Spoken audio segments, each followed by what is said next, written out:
As the Twins kick off another stint of interleague play, they'll hope to follow the lead of Joe Mauer, who's posted an impressive .342 batting average against the National League since 2011. Irvin Santana, looking to bounce back from a rough outing in Anaheim, takes to the mound for the Twins, still with the lowest opponent's batting average in all of baseball. And he'll square off against a Giants team that is struggling to find consistency at the plate with the third lowest team batting average in the National League. The final stop of the 10-game road trip brings the Twins back to California and the picturesque city of San Francisco. Inside AT Park, it's Game 1 of the 3-game series between the Giants and Twins, who meet for the first time since 2014. Twins baseball on Fox Sports North is presented by State Farm. Welcome to San Francisco, everybody. I'm Audra Martin. So far, this long road trip up and down the West Coast has been a bit of a mixed bag for the Twins with a 4-3 record. But tonight, they'll look to get back to their consistently winning ways on the road. And here's what you need to know about this 3-game series. Tonight kicks off the 5th series between these two interleague teams, but it's the Twins' first visit to San Francisco since May of 2014. It's the Giants who own the 8-4 record overall. And with his 6th home run of the season last night, Jason Castro brings a 10-game hit streak to the plate, and he's driven in 7 runs during that streak, which marks the second longest of his career. Twins pitchers, meanwhile, will try to solve Buster Posey this weekend. He owns the second best batting average in all of baseball and is an overall tough out, reaching base safely in 48 of his 50 games so far this season. Coming up, the Twins' defense has made huge strides this season, from one of the worst last season to one of the best. We'll talk a little defense and more next after the break.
bat.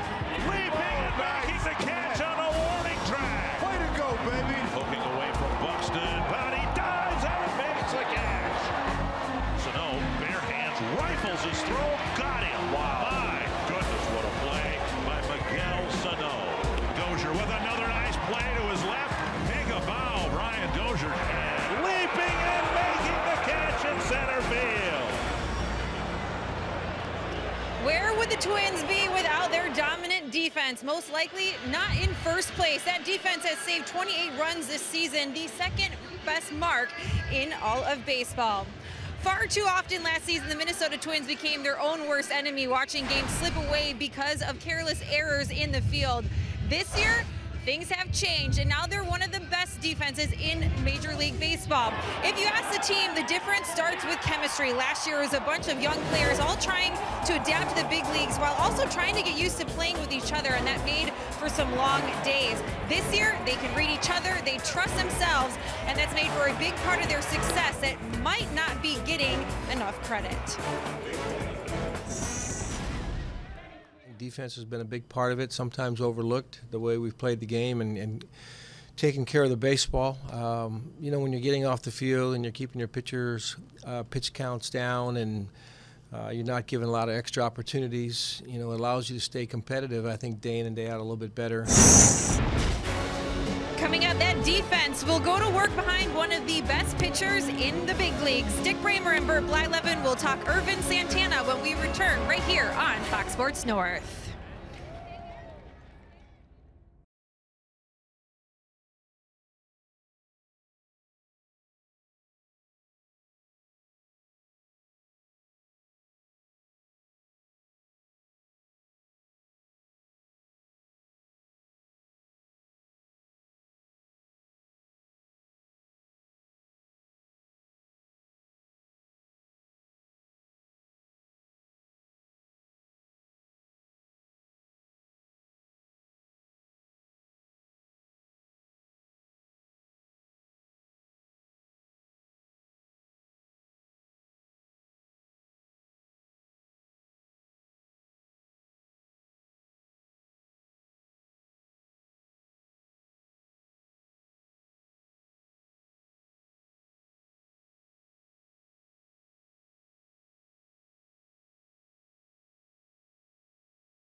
Santana with a brilliant one-hit shutout.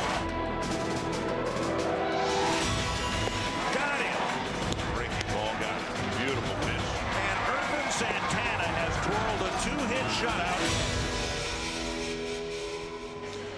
Tonight in the opening game of the Interleague Series with the Giants, Ervin Santana will make the start for the Minnesota Twins as they hope to win a series here in the Bay Area.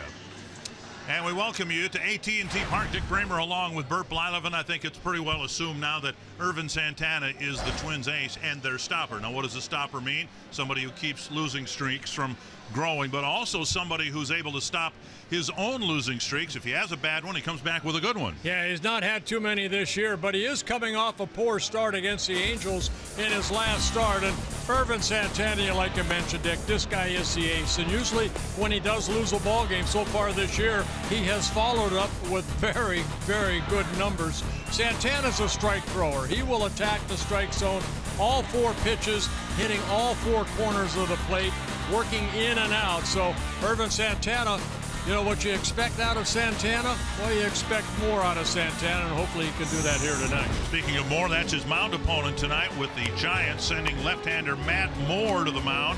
The Twins hope to get this series started with a win and build a winning streak on the road.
In the Bay Area, we will bring you some spectacular shots from this spectacular ballpark, AT Park.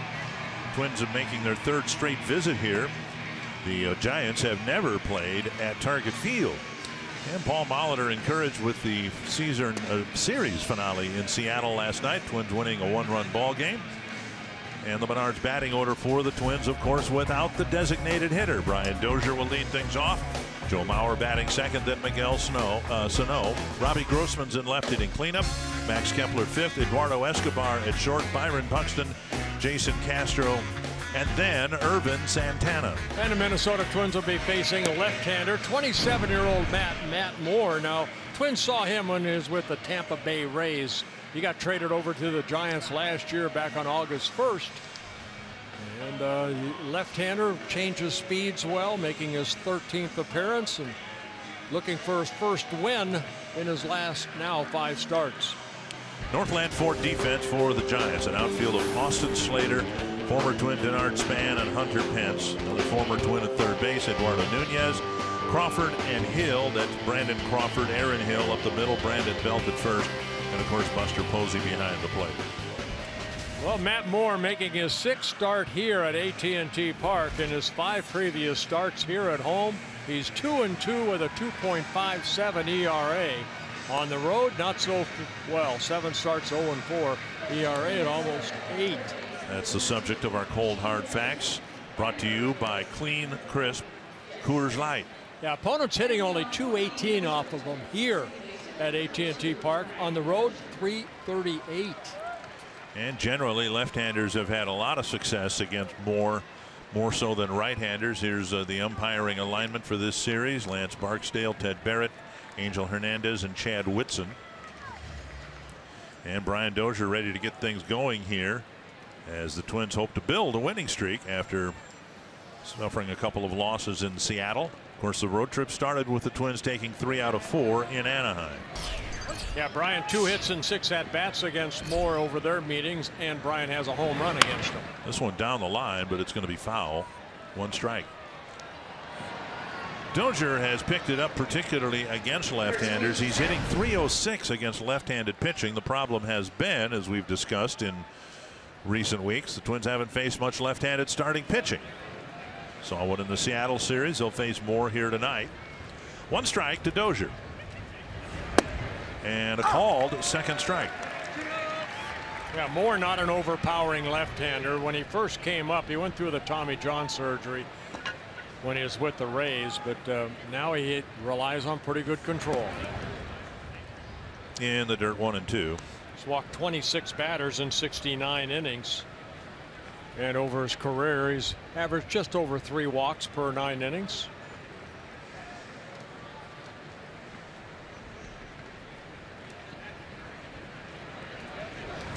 And Dozier strikes out.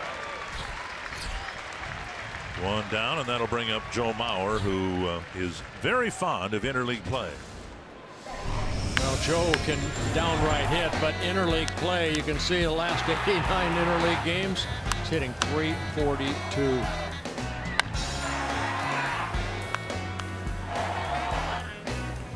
That's a pretty impressive number when you think of it. I mean, almost by definition, interleague play means you're facing unfamiliar pitchers. Now, this is a different story here with Moore on the mound. But you know, it's not like you're facing somebody within your division who you might face 4 or 5 times a year. The active leaders in interleague play, Joe Mauer right on top, Albert Pujols. And you know, he's 2 for 7 against Moore over their meetings. Fouled away, 2 strikes. It's a big ballpark. Down the right field line, only 309, and then you have, of course, it shoots out to 365. The deepest part, 421 out in right center.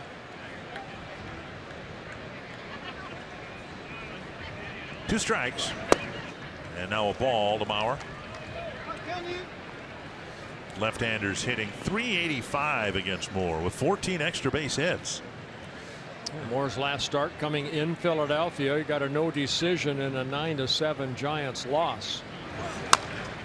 Chopped back toward the mound. Moore juggled it momentarily, but still plenty of time to make the play. 1 away. So 2 down. That'll bring up Miguel Sano. Been a good road trip for Sano. Right now he is 10th in the American League in hitting, tied for 9th in home runs, and tied for 1st in runs batted in. So he is in the top 10 in all 3 Triple Crown categories. On a current road trip, 11 hits and 28 at bats, 3 home runs. He's driven in 7. Popped up down the right field line. Brandon Belt tracking it and making the play just barely, and Sano is gone on 1 pitch. A 1-2-3 top of the 1st, and in the bottom, Irvin Santana will take the mound for the Twins.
I always go there, but never pitch there.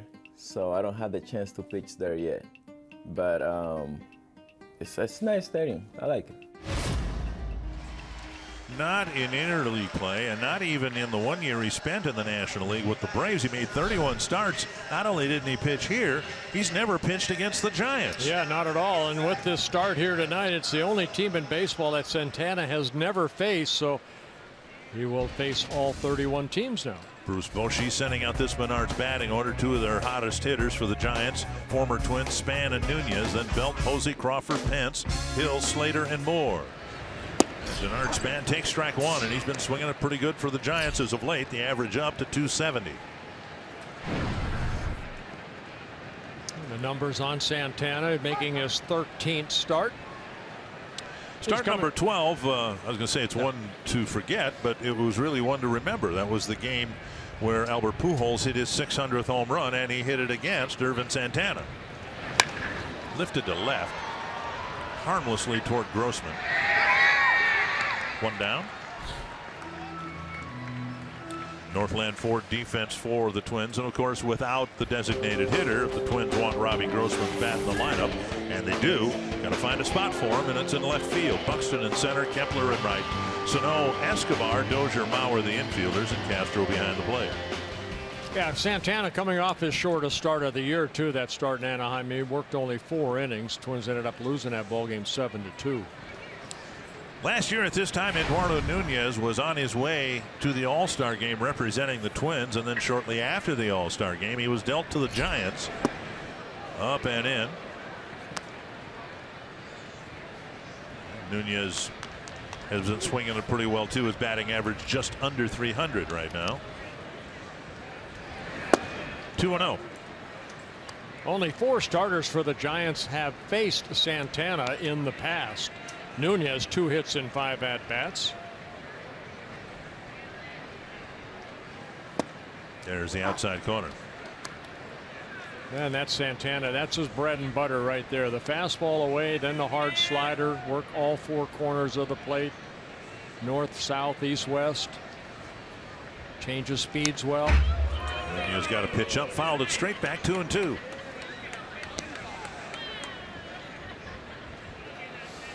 Santana 34 years old. This is his 40th interleague start. There's 14 wins in interleague play. Sano has it from deep third.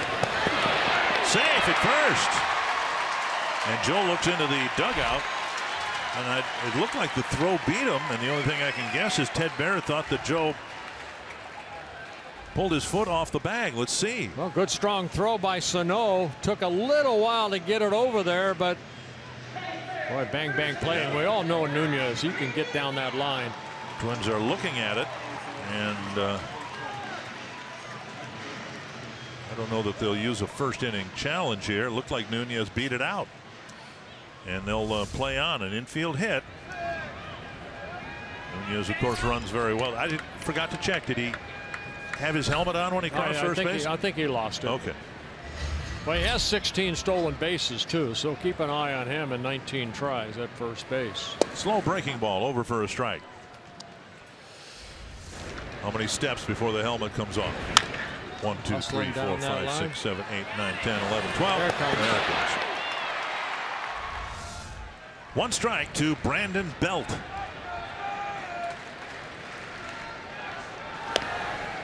And a soft throw to first.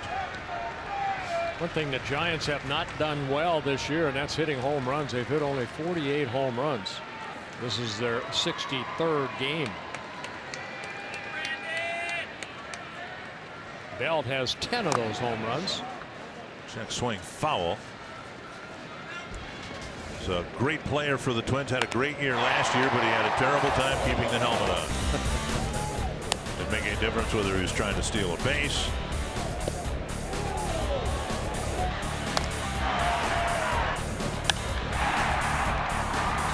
Now, I believe in his home run trots, he managed to keep the helmet on. And another check of Nunez at first base. Santana, like he was taunting his former teammate over at first base. Check swing. No, says third base umpire Chad Whitson. 1-2. Yeah, with a base runner like Nunez, what Santana will do, he'll come set.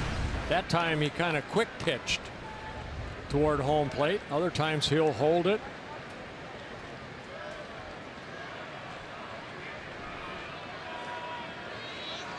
One and two. Now he's holding it. Double play ground. Dozier to Escobar, and the Twins take care of Nunez, who goes 60 feet and then goes into his slide.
North is presented by Chevrolet, the #1 selling brand in the Twin Cities.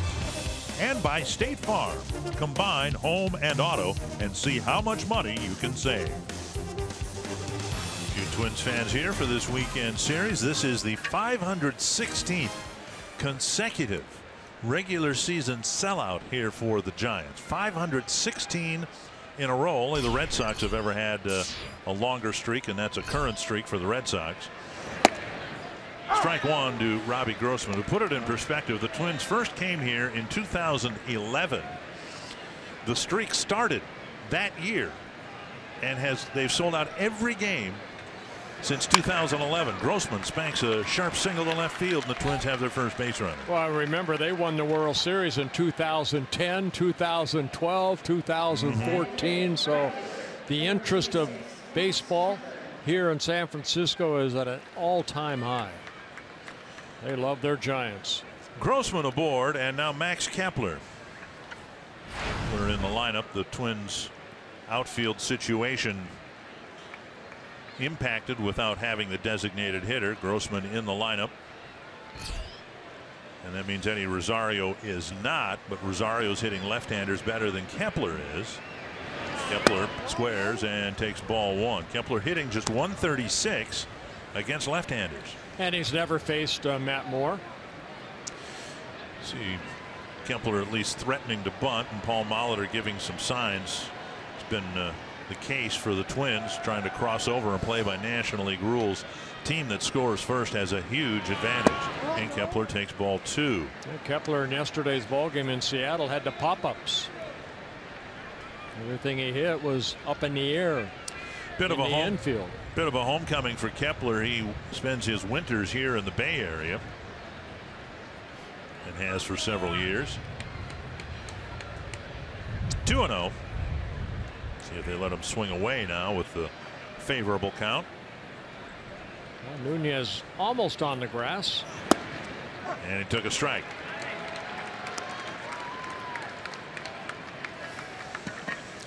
Kepler works out here in the offseason, and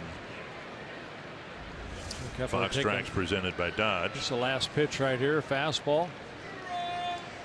The lower part of the strike zone at 92.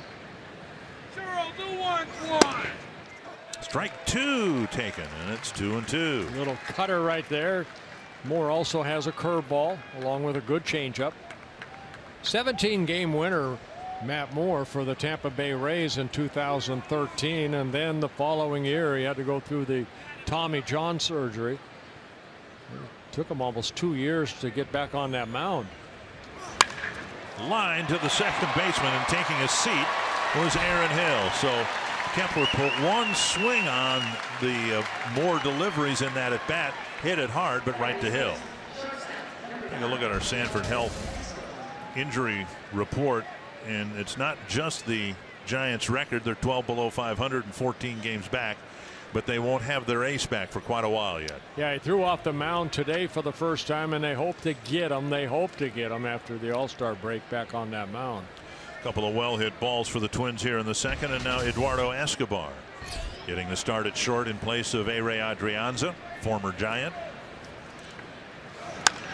And Escobar lifts one to right field, drifting over his Pence. And Escobar, like Sano, is gone on one pitch. And that'll bring up Byron Buxton.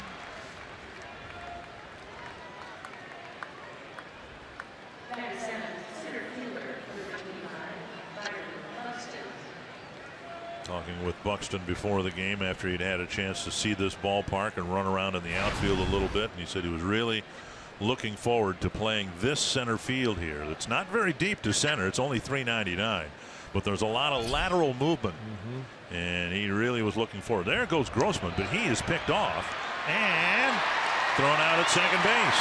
Grossman going on first movement, and Moore's first movement was to first base. No score after an inning and a half. Last night's starter and winner Kyle Gibson will join us from the dugout.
Did you go on the tour? Were you listened to your headphones? Yeah, the audio Pretty one. Yeah. cool, isn't it? Yeah, it was very cool. Yeah.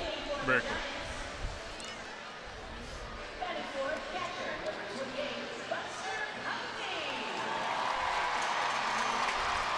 Most of Irvin Santana's starts this year have been very good, and the Twins are coming off a very good start. In fact, the best start of the year for Kyle Gibson, who is kind enough to join us from the Twins dugout. Had to feel good, Kyle. I know it's been a frustrating season for you, but you stepped up and really pitched a good ball game last night. Yeah, I kind of like the notion of hitting the reset button, so I kind of just want to look at the last 4 starts, really. And, you know, even at that, just trying to move on to the next one each time I take the mound. And I think that's helping me a lot with my mindset and being able to just focus on one outing at a time.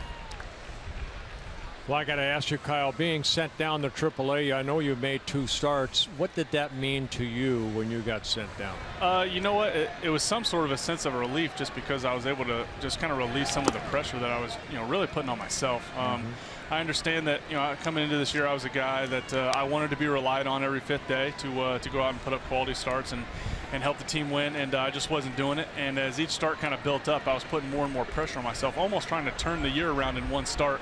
And Bert, as you know, you just can't do that. Grounded to short. Escobar throws to Mauer. Posey is retired 1 away. Kyle, one thing I noticed last night, my goodness, it started from the first batter on to a gamble. You had a good curveball last night. I mean, where did that come from? Because the prior starts, you're throwing basically sinker, changeup, slider, and occasional curveball, but I think we had you at 31 curveballs last night. Yeah, when I went down, one thing I worked on physically was trying to keep my front shoulder closed a little bit more and stay in a little bit more close to home plate. And what I think that did was it helped me get on top of my curveball a lot better. And even in the Baltimore game, Castro just kept calling it, so I just kept throwing it. And after that rough 2nd inning, we kind of got in a groove there where I threw a lot of them. Mauer backhands, flips to Santana, and a quick 2nd out. So I think you even threw a curveball on a 3-2 pitch to I probably did. I mean, I threw so many curveballs yesterday. Each outing, I feel like I've basically said in the post-game interview that I've thrown more curveballs than I've ever thrown in my life. So maybe I'll try to throw more than 31 next time. But that mechanical adjustment really helped me stay on top of the ball, and it's coming out of my hand a lot better. Hey, Kyle, we all know that you went through a different program. Last year you had some back issues, and you came with the beach ball or whatever you call that ball underneath your arm and a glove, and now you have weighted balls. How are you feeling as far as doing all that different stuff? You feeling healthy? I was just telling Nate Diamond, the bullpen catcher, the day before I started, I don't know that I felt this good, even in spring training. Playing catch with him the other day right before my start, ball was coming out really good, and my back feels good on the mound, and my shoulder feels good too. So I think in that respect, it's worked really well to kind of keep on that program and use the beach ball or the kick ball, whatever you want to call it, and then to use that Durathrow sock that they give me. So it's keeping my arm in a good slot, keep my shoulder healthy, and keep my back healthy as well. I mean, that's the main thing right there. Ted Barrett saying that Hunter Pence did not go on the 0-2 pitch, but I mean, that's the main thing, is just mentally and physically keeping yourself ready. Yeah, last year was a really big mental grind for me in a different way than this year was. But, last year was a mental grind because every 5th day I felt like I was trying to figure out how to stay healthy and feel good for my start. So this year it's been better. Here's how good you're going, Kyle. You pitched a good game last night, and you are on TV with us, and we have a quick 1, 2, 3. Atta baby. Nice going, Kyle Gibson and Alcatraz earlier today.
On Fox Sports North is presented by Northland Ford. Visit buyfordnow.com and your local Northland Ford dealer today. by Grand Casino. The best stories start here. And by Menards. Save big money at Menards on all your home improvement needs. Byron Buxton leads off the third for the Twins. First pitch fouled back, strike one. Boy, both pitchers pitching well, not using a lot of pitches. Moore 17 to get 6 outs, and for Santana 20 pitches to get 6 outs. Each team has a hit. Each team has taken care of the base runner defensively. 1 strike to Buxton. Checked his swing, and it's 1-1. Crossing over into the National League, and the folks who cover the Giants well aware of Buxton's prowess in the field. Checked his swing, 2-1, and there's an opening in center field for the Gold Glove winner this year. Kevin Kiermaier, who's won it the last 2 years, is going to be missing at least 2 months with a broken hip. Toward the hole and through. So if you think Buxton should get some Gold Glove consideration, the chances of him winning the award have been enhanced, unfortunately, with the injury to Kiermaier, who's won the award the last 2 years. Well, the speedy Buxton now at first base. He has 10 stolen bases in 11 attempts. And Moore, pretty good move to first. He already picked off Grossman. Here's how you win Gold Glove awards. You make big catches in key spots. And Buxton did that off the bat of Robinson Cano last night, and the Twins, as a result, won a 1-run ball game. Here is Jason Castro facing Matt Moore. Castro extended his hitting streak to 10 games with a home run in the ball game last night. Day game tomorrow, day game Sunday. We'd expect Chris Jimenez to hit tomorrow. Yeah, with Matt Moore picking off Grossman, that's his 2nd pickoff of the year and his 7th career. Slide step, tough guy to run on. He barely picked up his front leg. But now it's 2-0 to Castro. And you got a catcher behind the plate and Posey with a very solid throwing arm. And you've got a pitcher hitting next. And if Buxton stays at first base, even if Castro is retired, you at least have somebody on base where Santana can try to bunt him to second. 2-0 to Jason Castro. And there's a base hit to right field. Yeah, but now how about Santana moving both runners? That's what he'll try to do. Well, of course, mainly in the American League, you don't get a lot of at-bats, but Santana in the National League, one of the Braves, collected some. He's got 93 at-bats. He has 11 hits, and most importantly, he has 10 sacrifices. 93 at-bats and 46 strikeouts. Belt will start about 60 feet from home plate. And Nunez creeping in on the edge of the grass as well. Strike one over the inside corner, and as Posey received the pitch, Belt was 30 feet from home plate. Yeah, where you want to bunt this ball, you want Nunez to come and field it. Santana looking back and saying, "You sure, Lance Barksdale?" In the air, and Posey will put it away for the out. One down, runners at first and second, and now Brian Dozier.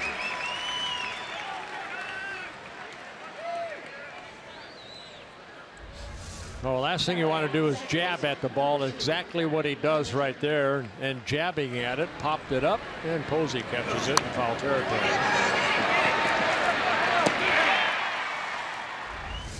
So Santana asked to do something he doesn't practice on a regular basis, and he fouls out. Here is Dozier, struck out swinging his first time up.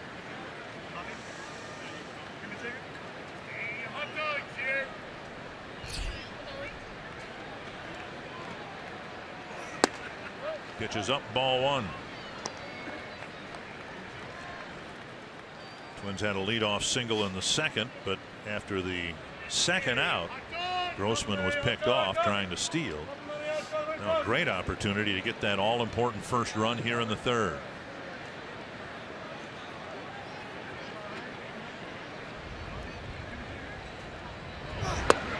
Inside, 2-0.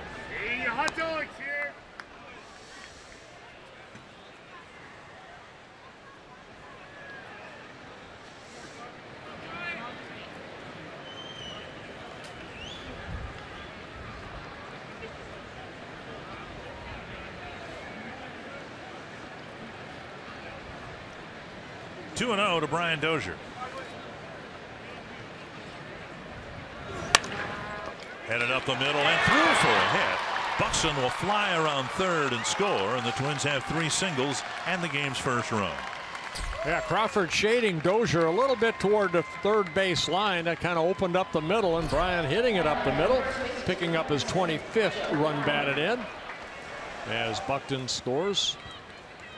First and second, one away, and now Joe Mauer. Well, Moore fell behind an account, came in with a fastball pretty much right down the middle. And Brian taking it up the middle. Crawford can't get to it, and the speedy Buxton scores. Castro stops at second. Mauer hit a dribbler between home plate and the mound. Moore threw him out in the first inning. Down and away, ball 1.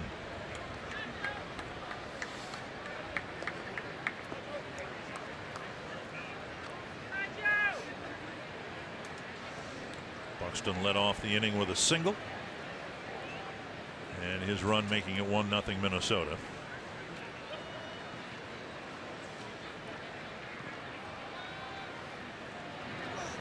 Now inside, 2-0. Well, the defense for the Giants outfield not playing like we have seen other ball clubs play Joe Mauer. Spann pretty much straight away as a left fielder. Slater not really protecting that line down the left field line.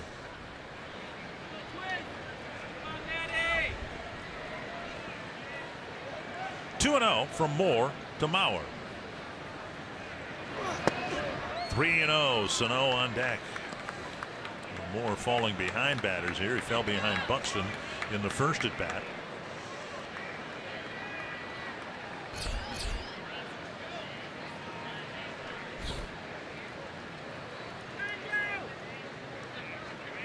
Mauer will be taking here on 3-0. And he takes a strike. And he'll probably take 3-1 too. Matt Moore making his 5th career start against the Twins. In his 4 previous starts, he's 1-0 with a 4.15 ERA. Last time the Twins saw him was June of last year when he was with the Rays. Got a no decision in a Twins 6-4 win.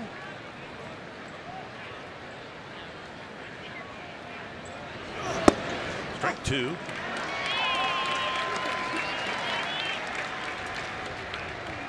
Castro at second, Dozier at first. Wouldn't expect them to take off here. And Moore on the ropes here in the 3rd inning. 3 singles so far. He fell behind Mauer 3-0, and he knows he's got Sano on deck.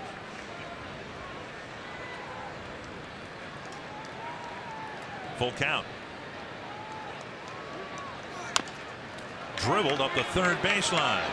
Moore fires and gets Mauer. 2 runners in scoring position, but now first base is open with Sano coming to the plate. Yeah, with Nunez playing back, Moore's the only one that could have been able to get that ball, and he did. And Sano, destined it seems to play in the All-Star game in Miami, might get voted in by the fans if they've been paying attention. And we told you some of the numbers before. Hitting .307 and among third basemen, that's the highest batting average. Manny Machado having a very disappointing year with the Orioles. We'll see how aggressive the Giants are in pitching to Sano here in the 3rd inning. Grossman on deck.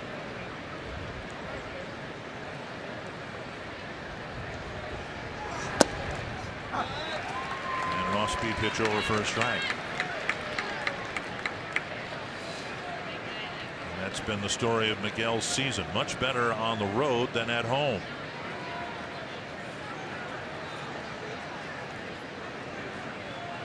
Hit to the outfield, should score 2 more.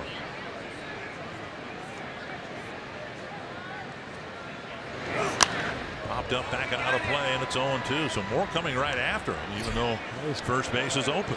Yeah, the first pitch a 85-mile-an-hour changeup, and then the last pitch a 92-mile-an-hour fastball that Posey wanted away. And I think Moore might have got away with one.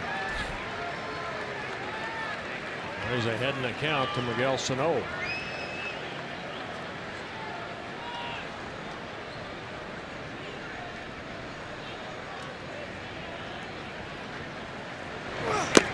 up and away. And almost hear more grunting out there when he releases the ball. Nolan Ryan used to do that. Hey, I do it every year in the fantasy camp.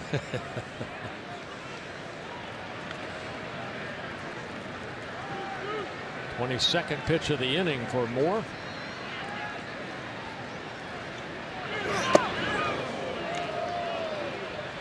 Inside with a good fastball, and it's 2-2. You know about the strikeouts. Sano struck out 82 times, but his 34 walks and his +300 batting average helped contributing to an OPS of over 1,000 coming into the game today. 2-2. See if he changes speeds after 2 fastballs. He does. And Sano swings over the top. 3 singles, the game's first run. You're watching Twins baseball, presented by State Farm.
Added up to a run. No home runs yet in this game, but tonight's showstopper, a mammoth home run from Giancarlo Stanton in Pittsburgh. A fly ball to center field deep. How far is this going to get out of here? And it's over the batter's eye. Oh my. Over the batter's eye. Oh my goodness. Measure of 449 feet. It probably had a really good exit velocity and a perfect launch angle. He just crushed it. Here's Aaron Hill. And there's strike 1 from Irvin Santana. Hill, Austin Slater, and then Matt Moore for the Giants. 1-1. In Santana's last start, he gave up 3 home runs, the historic one to Albert Pujols with the bases loaded. And it was the only game the Twins lost in Anaheim. That's hit to the gap in right center field. Kepler chasing it, and he won't get there. It'll go to Triple's alley. Hill around second, on his way to third. And he's got a lead-off triple in the 3rd inning.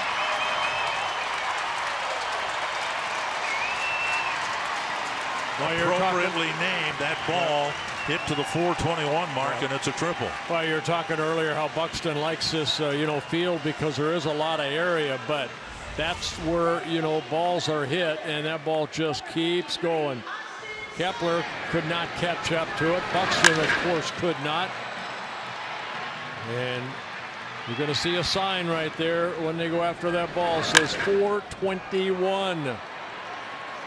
And Hill hitting his first triple of the year. Just coming off the disabled list, had some forearm issues.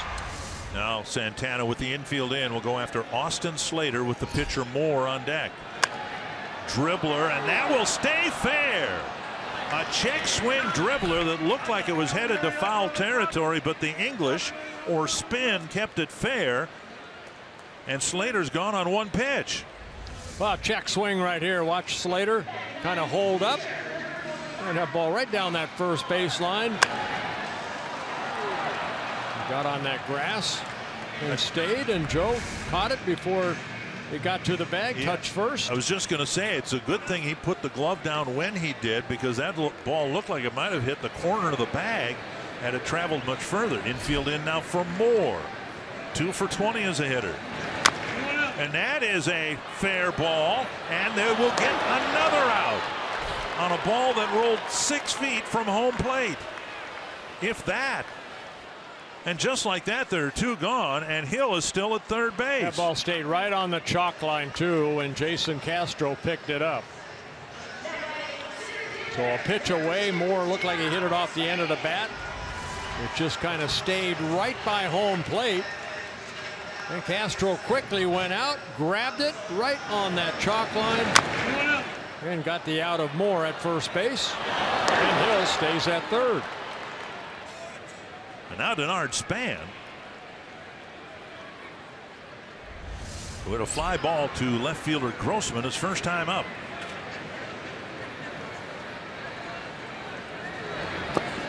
Nice dig by Castro. Ball 1. Well, this would be huge for Santana. I mean, I don't give up a leadoff triple. Don't you almost just assume that he's going to score? Sometimes you need some luck. So far, he's had 2 good luck. Needs that third luck. Well, he got the number 8 batter, and he might have been looking to strike out more, but he was retired on the first pitch on his little roller in front of the plate. Mauer fields and flips to Santana, and the Giants waste a leadoff triple. It's still 1-0 Twins.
Lead in the top of the 4th inning. It's time for our car soup scoop from the clubhouse. Paul Molitor admits it can be tough to make a lineup without a designated hitter.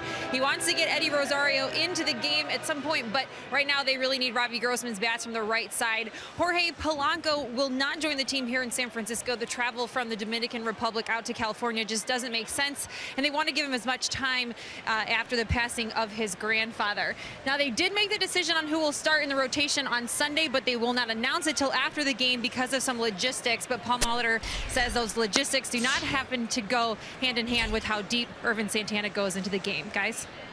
All right, thank you, Randy. Robbie Grossman will lead things off in the 4th inning for the Twins. Grossman with a single, a line to left his first time up. Now popped up back and out of play. I asked Paul today how he would assess Grossman's play in the outfield, which has made it possible for him the manager, to put Grossman in the lineup rather than Rosario. And Paul said, you know, Robbie's really improved. They asked him to work on some things after the season last year, working on his taking better angles, his throwing, all of it, all the skills required of an outfielder.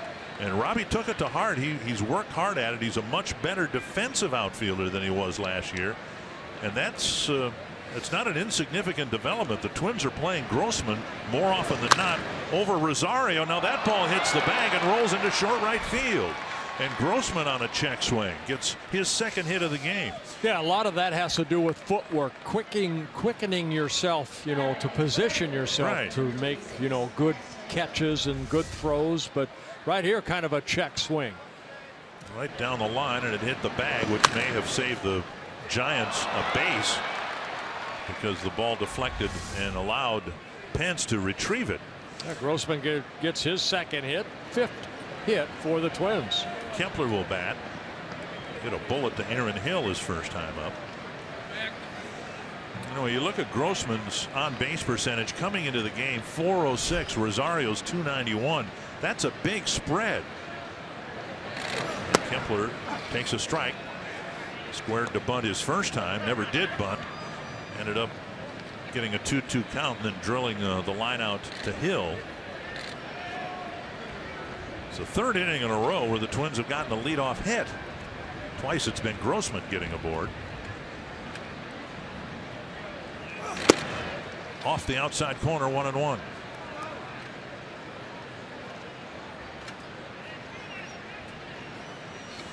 Paul Molitor giving signs to Gene Glynn, then signs across. It was Grossman who was picked off first on a stolen base attempt by the pitcher. Officially a caught stealing.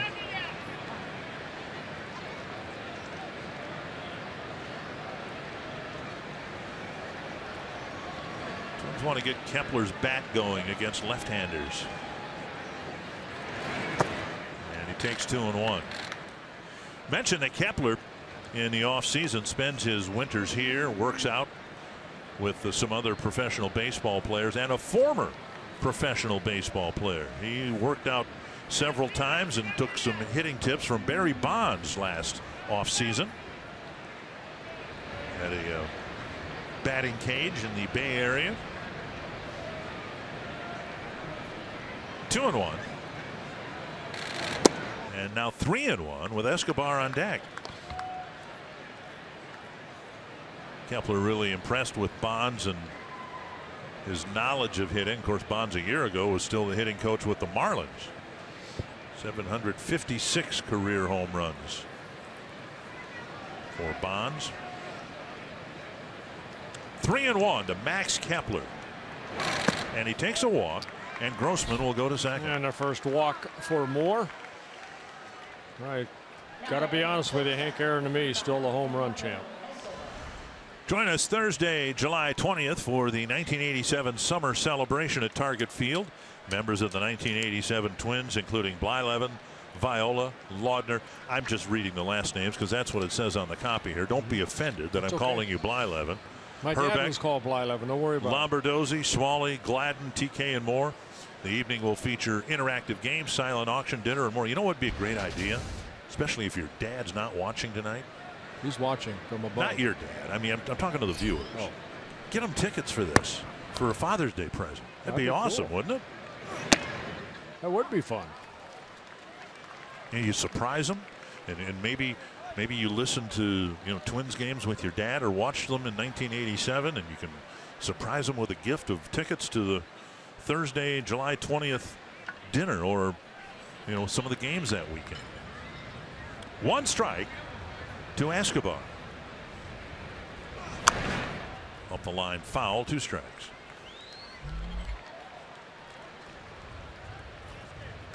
Twins trying to build an inning here. They had a good start to the inning in the third and ended up getting an RBI single from Brian Dozier.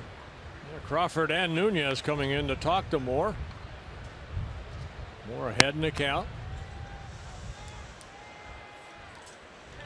Grossman at second.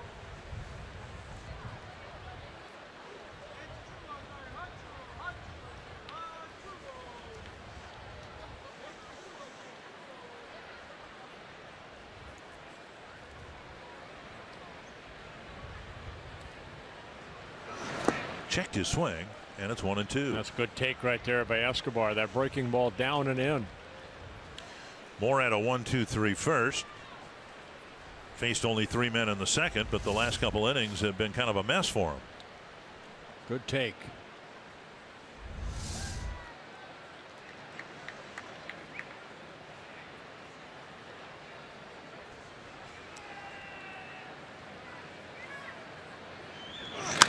Fly ball center field. Grossman setting up for a possible tag. Spann with the catch. And the throw to Crawford, the shortstop, one down, and that'll bring up Buxton. Yeah, ball not hit deep enough to get Grossman to tag up and go to third.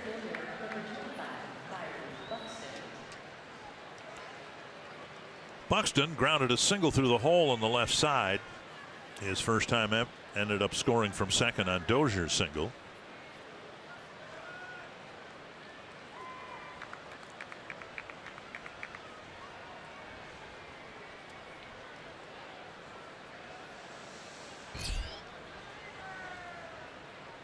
Twins got one, had a chance for more in the third, trying to add to the lead here in the fourth.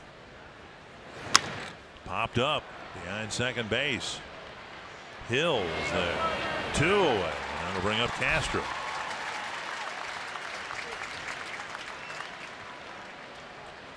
Castro with a single, extending his hitting streak to 11 games. His first time up.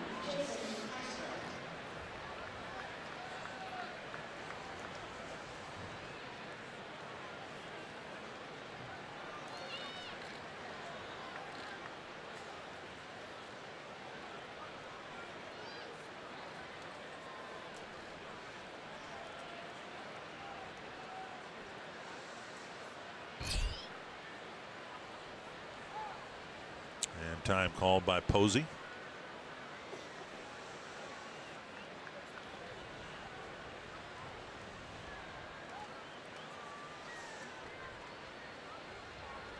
Runner at second base, of course. Posey will go through more than one sign. Got 2 outs, and now Moore's pitching to the 8th place batter. And Posey gets a new baseball from Lance Barksdale. Ball 1. Even though the base that's open is third base, I wouldn't imagine Castro will get too much good to hit here with Santana on deck.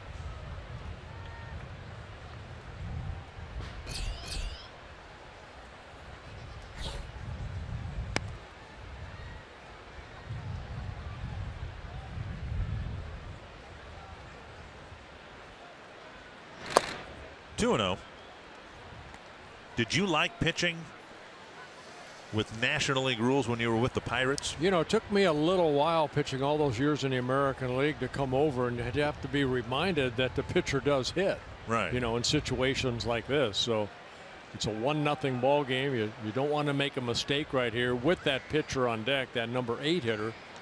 You want to be careful of. And Castro got something to swing at, so he swung at it. And Buster Posey's going to go out and talk to Moore about this.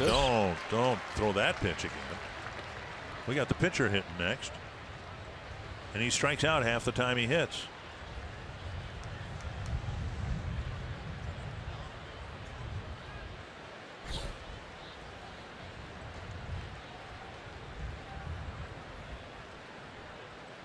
Santana hoping for a chance here.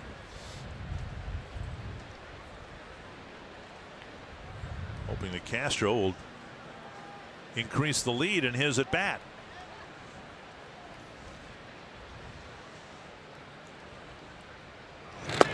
Three and 1.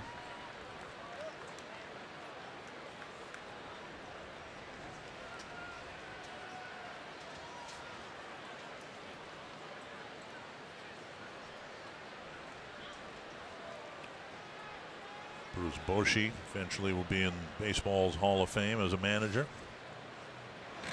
And there's the walk to fill the bases, and we'll see what Santana can get done here.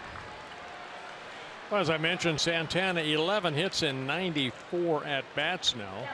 His last hit coming September 26th of 2014 when he was with the Atlanta Braves. He hit a double off of Jerome Williams pitching for the Philadelphia Phillies in Philly. See if he can do that again. Well, the pressure's off. He doesn't have to lay down a bunt here. He can just take his 3 swings and see what happens.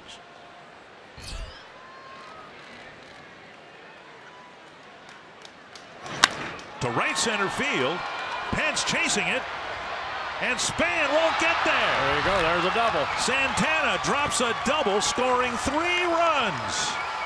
A 3-run double for Ervin Santana. How about that? Smiles on Ervin Santana as he drives in 3 runs. Twins take a 4-0 lead. So, of course, a pitcher, you know, you're thinking, okay, just make him. Hey, swing the bat. Hopefully he'll hit it back to me or somewhere. But Santana found the right spot. A get-me-over fastball that was dumped into right center. You swing the bat, you don't know what might happen. Well, Hunter Pence couldn't get it. Spann dove for it. It comes up short. And by the time Pence could pick it up, all 3 runners score. Kind of a weird slide by Spann. He kind of dove for it, but feet first. Here's Dozier. Outside ball 1. A huge double for Ervin Santana.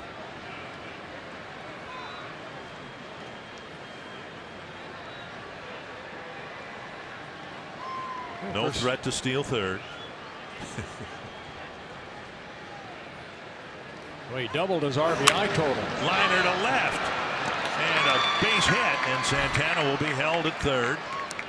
Dozier has his second single, and that'll bring up Mauer. Santana in 94 prior at bats had driven in 3 runs as a hitter. I said he doubled his RBI total. His 3rd career double and his 12th hit. Dave Righetti to the mound. Twins with 7 hits against Moore. And he's had his best success against the guy at the plate now, Joe Mauer. Mauer's hit a couple of numbers.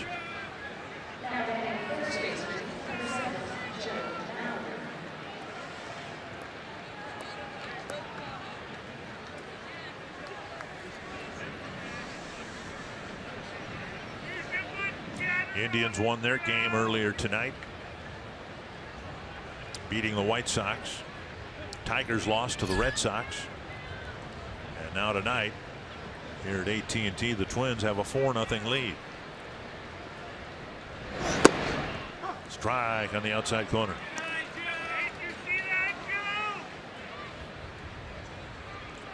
Bunch of singles, the only extra base hit by the Twins starting pitcher.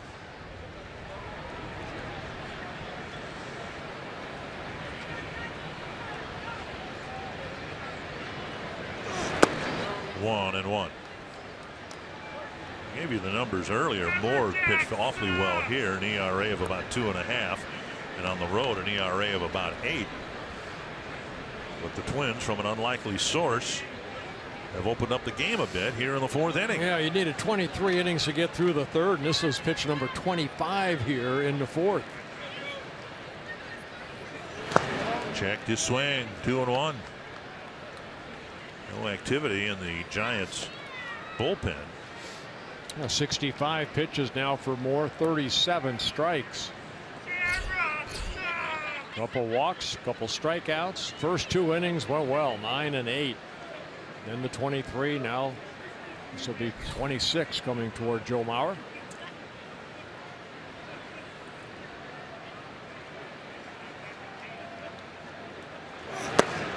Three and 1 with Sano on deck.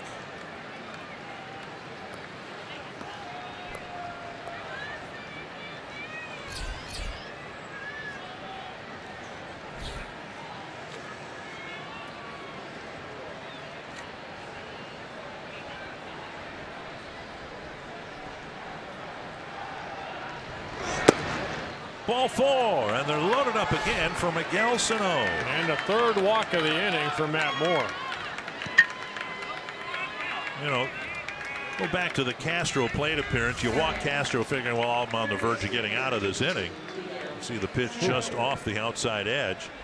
Well, then the pitcher surprises you with a double. Then Dozier singles. Now you walk Mauer, and this inning could really get ugly on you in a hurry if you're not careful with Sano. When you walk Castro, I don't think there was Any thought that later in the inning you'd have to face this guy again with the bases loaded?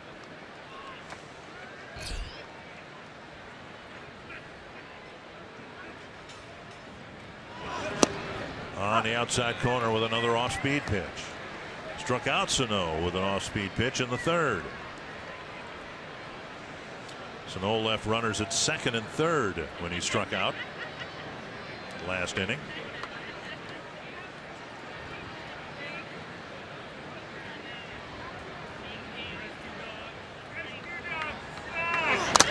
Swing and a foul, 0-2. I got Buster Posey. Sano asked him if he's all right. It's amazing that he's withstood all of those to stay behind the plate. Big swing by Sano. Oh, right in the face of the mask. The Giants sending somebody to get loose down in the bullpen. Last time the Twins were here, well, 2014, I think Joe was still catching that year. But Posey was considered the best catcher in the National League, and Mauer, well, maybe the first time the Twins were here in 2011. Mauer was considered, of course, the best catcher in the American League. Joe, because of a concussion, had to move out from behind the plate, but Posey's managed to stay healthy back there. Former MVP, All-Star almost every year, Buster Posey. Moore gets ahead of Sano, 2-0, or excuse me, 0-2.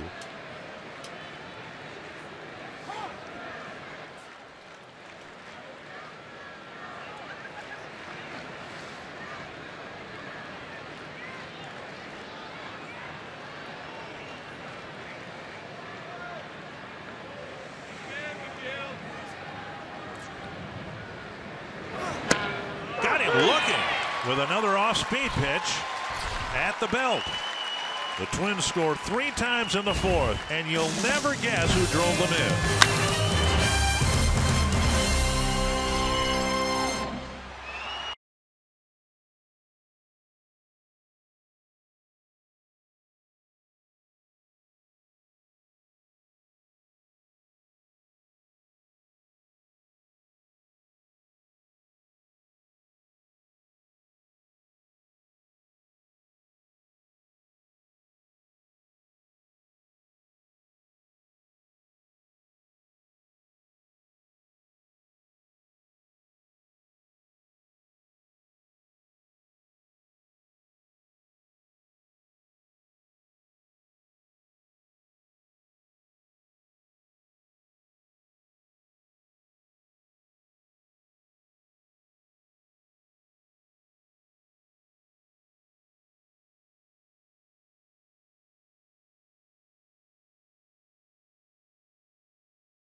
Up with the Twins leading 4-0. Yeah, Brian Dozier made it a 1-0 lead. RBI single in the third inning, and then in the fourth inning with bases loaded, here comes Santana on the mound. He's been pitching great, 3 shutout innings, and then a ball that falls in front of Spann scores all 3 runners. And the Twins have a 4-0 lead. Santana did a great job pitching around the leadoff triple. A good pitch count for Santana so far. 27 pitches to get 9 outs. Nunez got an infield hit his first time up. Now 24 straight games where Nunez has reached base.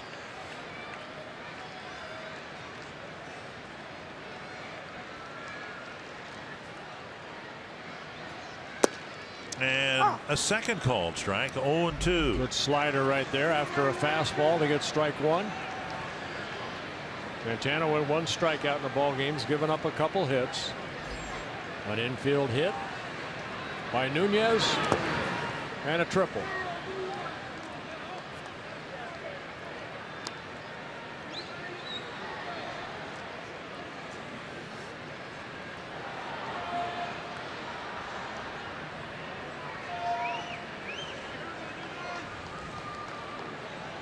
Just the 30th pitch for Irvin Santana. And now low, 2-2.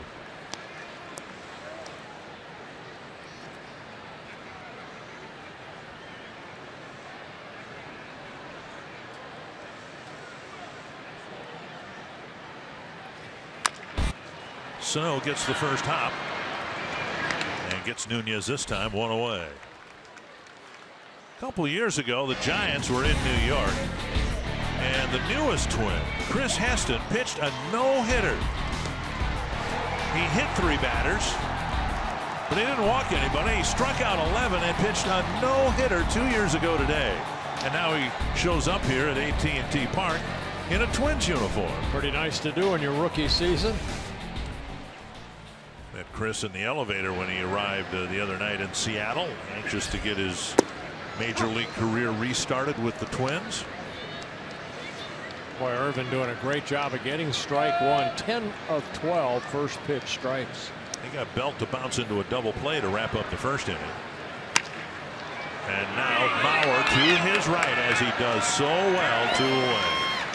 And I think we have seen Joe this year go more to his right than we have in the past. Of course, your pitcher, your responsibility to get over, but you got to love this right here when that first baseman diving to his right to get that ball.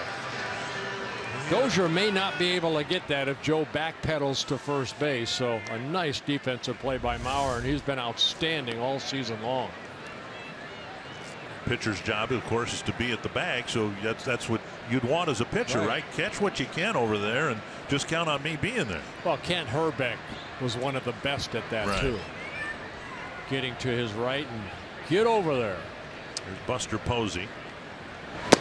Check swing and a strike. Another first pitch strike from Santana. As off as he might have looked against the Angels, he's been just as sharp here tonight.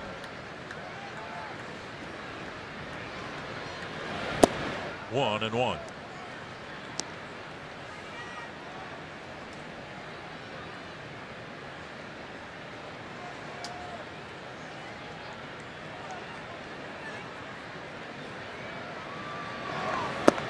And now 2 and 1. They're saying now that Santana's 3 runs batted in on the double. It's the first time a Twins pitcher has driven in 3 in a game since Louis Tiant back in your rookie season of 1970. I'll be darned. Wow. Nice going, Irvin. Check swing dribbler, 2 and 2. On the mound, Santana making his 40th interleague start. He has 14 wins, 13 losses, an ERA just under 4. And again, his first career start and appearance against the San Francisco Giants. So now he has faced all 30 teams. High fly, left field. Drifting back is Grossman. And making the catch on the warning track. Santana has a 1-2-3-4th, and the Twins hold on to that 4-0 lead.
obviously fans of the game enjoying the score. Watching a little bit of Twins history with Irvin Santana driving in 3 runs with a double. A cool evening here in the Bay.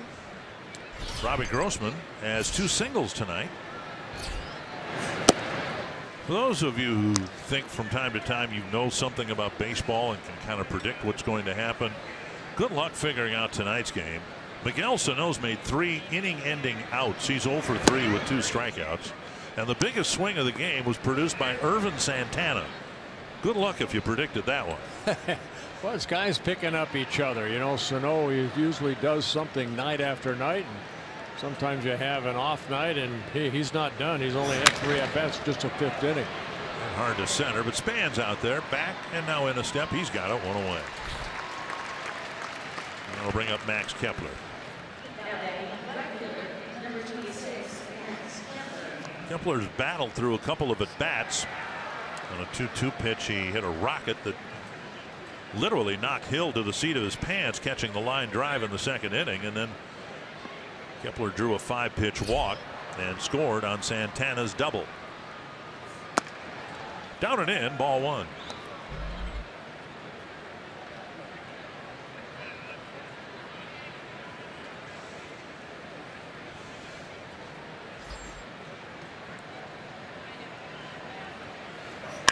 Popped up near second base. Crawford makes the catch, 2 down.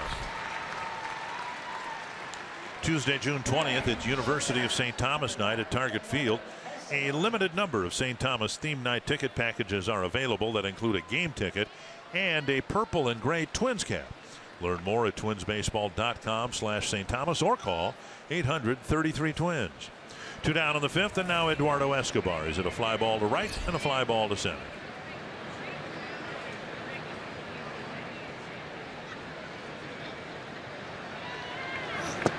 Escobar in the lineup because he's hitting .324 against lefties. Much better from this side of the plate than the other. Takes a strike on the outside corner, 1-1.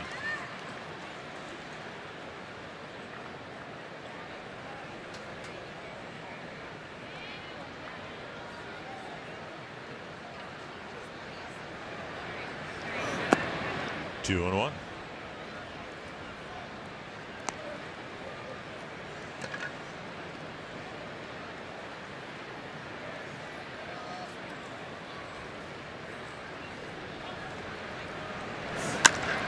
It's hit to center and hit well. Spann going back, still going back on the track, makes the catch about 390 feet from home plate.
Up 4-0, and Twin fans, don't forget at Twin home games, you bring your Circle Me signs, something just like that.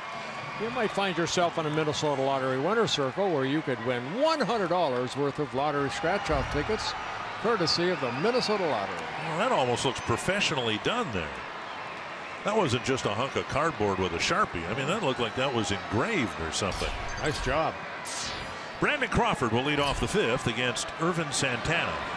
And this will be pitch number 40 for Santana. My another goodness. first pitch strike. Yep, 12 of 14 right now, first pitch strikes. Oh, you got 13 of 14. Come on, Jerry. Hey, come on, it's a long series. We got 2 more games with Jerry. I'm going to have to scold him again. This time Dozier fields it. A lot of ground ball outs. That ball almost rolled out of Bryant's glove. But we're getting Santana beating the ball into the ground a lot here tonight. Well, changing speeds well. That little breaking ball right there. Crawford a little out front, created a ground ball out.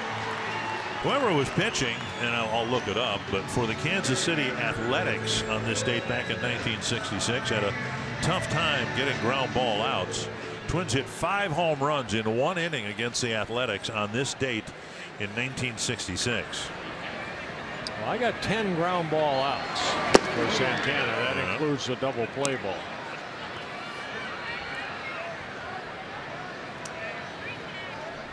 Better yet, I only have 2 fly ball outs. Down and away.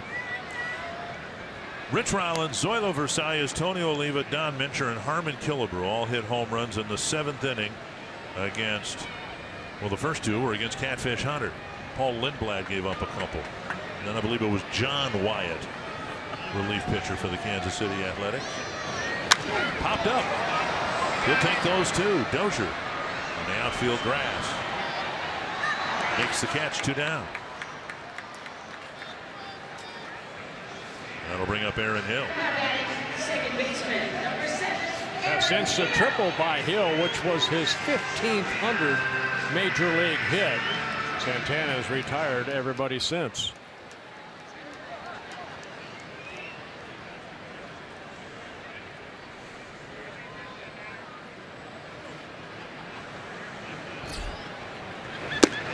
A belt high strike to Aaron Hill.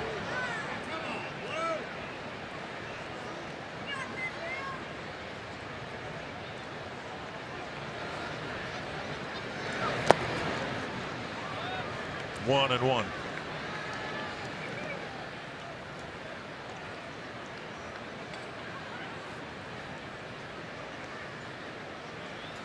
Giants have lost 7 out of 10, 11 of their last 16. Yeah, they find themselves 14 games behind the Colorado Rockies coming into today's play in 4th place. 2-1 to Hill. Hit the triple League. to right center field his first time up. National League Western Division. And now 3-1.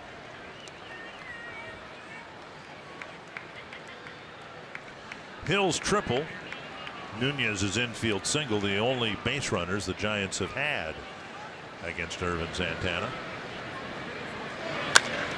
It's down the right field line. Kepler's got a long run, but it is back in the seats, 3-2.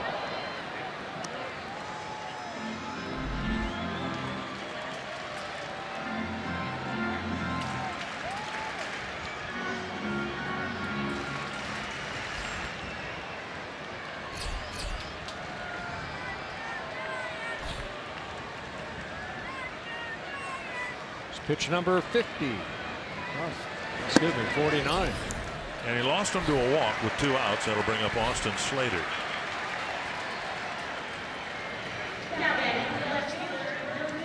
First walk for Santana. On the next pitch after Hill's leadoff triple in the 3rd, Slater checked his swing and sent it right down the baseline. Maurer was able to catch it right in front of the bag and get a very quick first out. And then Moore rolled one up the baseline about 6 feet. He was thrown out, and Santana was well on his way to pitching around the leadoff triple. Eventually he got Spann, and Hill was left at 3rd base. 1 strike.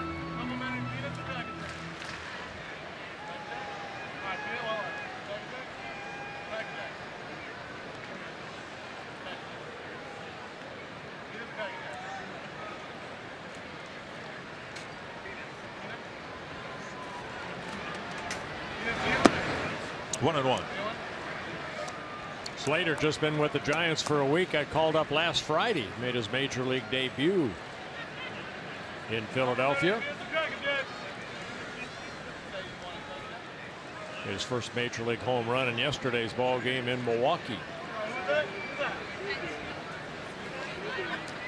And I think they estimated at 420 feet.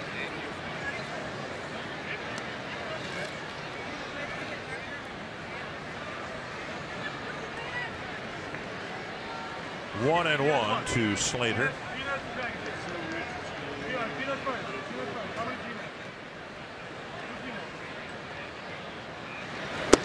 There's the outside corner. Yesterday's ball game, his first major league home run. The base of the scoreboard in Milwaukee. Roof was open in Milwaukee. Giants played a day game, then flew back here to open up this homestand. 1-2 to Slater.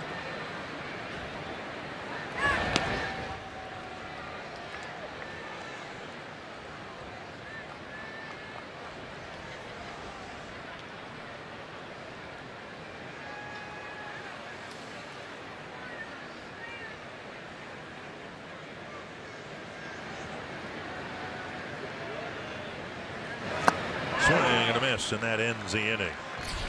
Santana has faced 4 men here in the 5th. Just over 10 pitches per inning. You're watching Twins baseball presented by State Farm.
If you can't catch the games on TV, you can stream them live on your mobile device with Fox Sports Go. Download the app, take Fox Sports North and Twins baseball with you wherever you go. With Audra Martin and Bert Blylev and Dick Bramer here at this beautiful ballpark. Day game tomorrow, day game Sunday. And the Twins on this road trip are 4-3.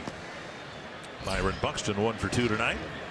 Squaring to bunt and taking a breaking ball for strike one. And because we're playing a National League team in a National League city, this will probably be his last inning because he's hitting first, leading off the bottom of the 6th inning. Up and away, 1-1.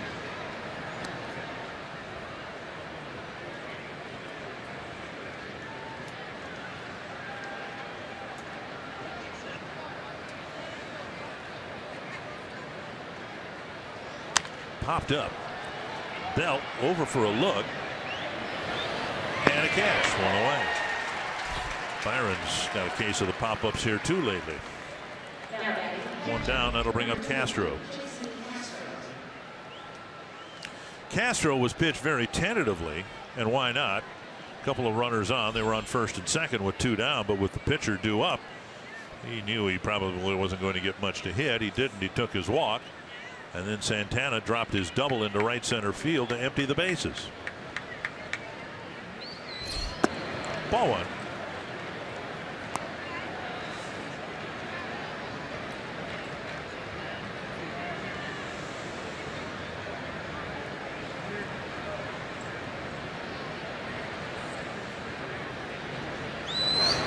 Checked his swing and he took ball 2. Well, Chad Whitson said he went. It's 1-1.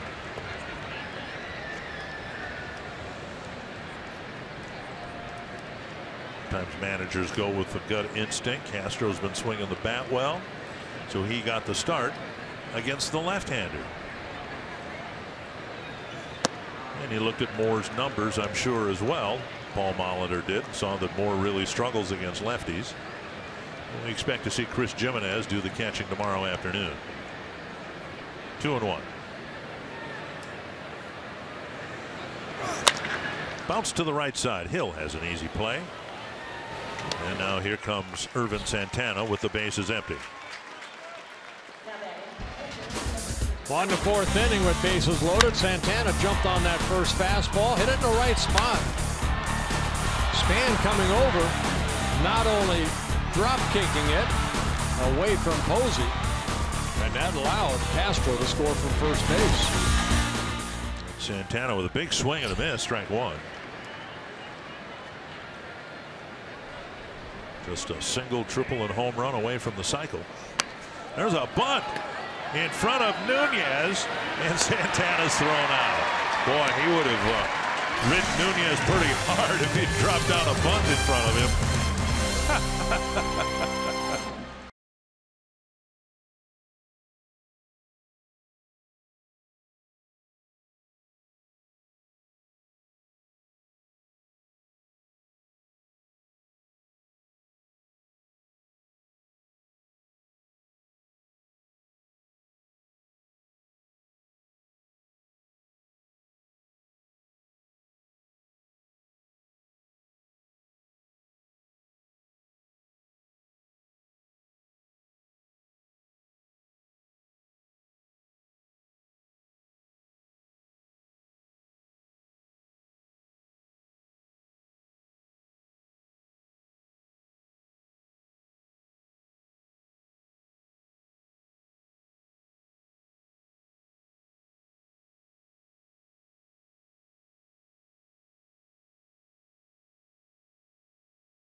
Shutout innings for Irvin Santana and a 3-run double.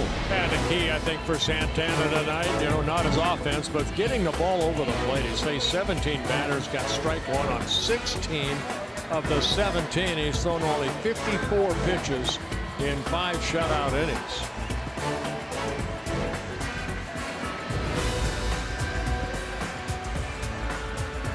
And he's been very sharp here tonight. And he's had the luxury of a 4-run lead.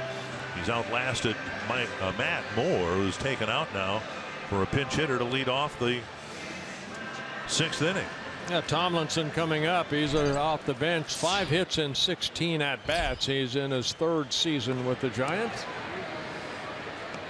It'll be Tomlinson, Spann, and Nunez here in the Giants' 6th inning.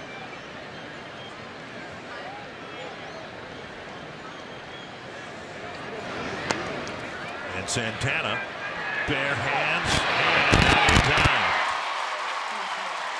The bunt popped up, but of course that meant once it hit the ground, it just died, and he's got a bunt single here, leading off the 6th inning. Yeah, Irvin got over there, but that ball with the spin on it, he got a little bit further away from them than he anticipated. Watch Santana going to go field it, and then reaches out for it, and by that time he throws low to Joe. And Tomlinson and his speed down that first baseline. Beats out an infield bunt.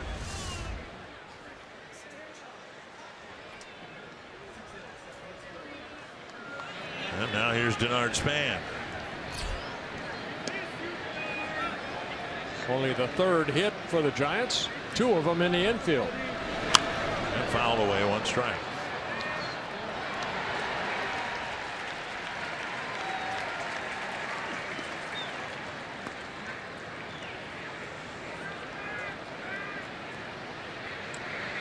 Corey Guerin warming up. He'll be the next pitcher, with Moore completing 6 innings and giving up 4 earned runs.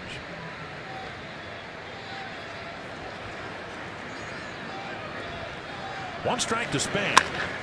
Mauer gets the lead runner. Return to first. Not in time. In fact, Santana didn't hang on to the ball. But Mauer gets the lead runner, and now Spann's aboard with 1 out. You know what? A good thing right there. Joe made sure he got the out. He didn't try to hurry his throw. He stepped toward the infield side, made sure that Escobar got a good throw. Watch Joe right here. Steps toward the pitcher's mound. Good throw, and Spann, of course, good speed out of that batter's box. A tough guy to double up. And even if Irvin had been able to catch that ball, Spann would have beat it out. Well, the pitcher covering first base, so everyone, including Sano, just wanted to say hello. 1 down, a man at first, and now Eduardo Nunez. Now, Irvin Santana tried to drop down a bunt single in front of Nunez in the top half of this inning. Nunez would love to drop one down and make Santana work to get him out, or give up a bunt single. Strike 1.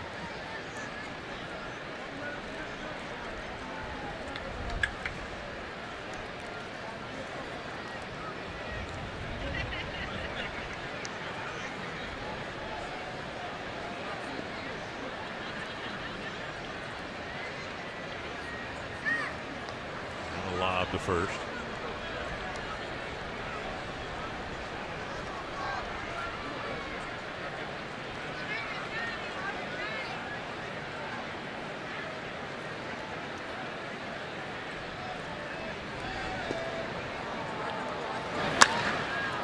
Lifted foul into the seats.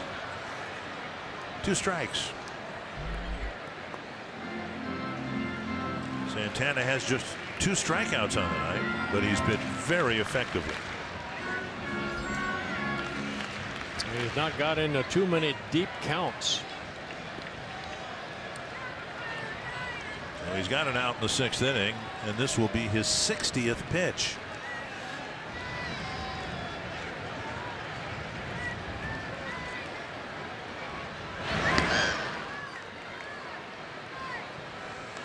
Spann at first base, and surprised me when I wrote this down. He has yet to have a stolen base. He's been caught twice.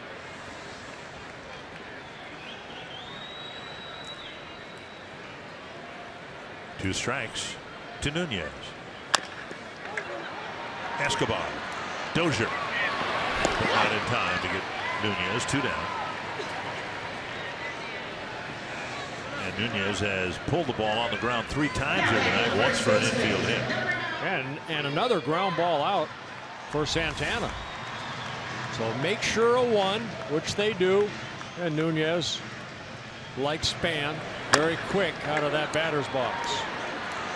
And the helmet stayed on.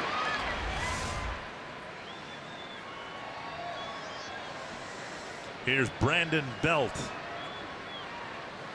2 ground balls, one of them turned into a double play in the 1st inning. Right to Escobar. He can walk it to the bag, and that takes care of that. A bunt single to start off the inning, and then Santana gets the next 3 men.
bird. Well, I was looking at the moon. Well, the bird's in front of the moon. Well, is it the Sea of Capricorn? Maybe. I used to know my lunar seas. Now I know my lunacies. You are. Brian Dozier will lead off the 7th inning for the Twins against Corey Guerin. Guerin's done a good job out of that bullpen for the Giants, making his 24th relief appearance. ERA at 1.52. He's given up 19 hits in 3 2/3 innings. 14 walks, 1 intentional, 18 strikeouts. Dozier, Mauer, and Sano facing Guerin here in the 7th inning. Guerin in his 3rd season with the Giants. Dozier with a pair of singles in the game, one driving in the first run of the game. Strike one.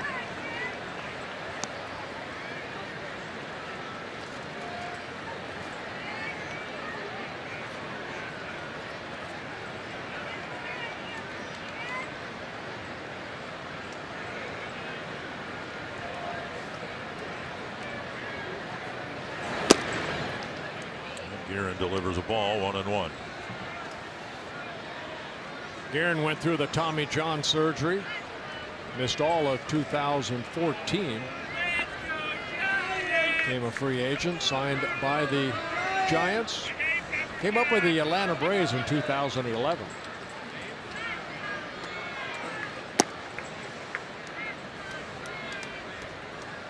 Two and one.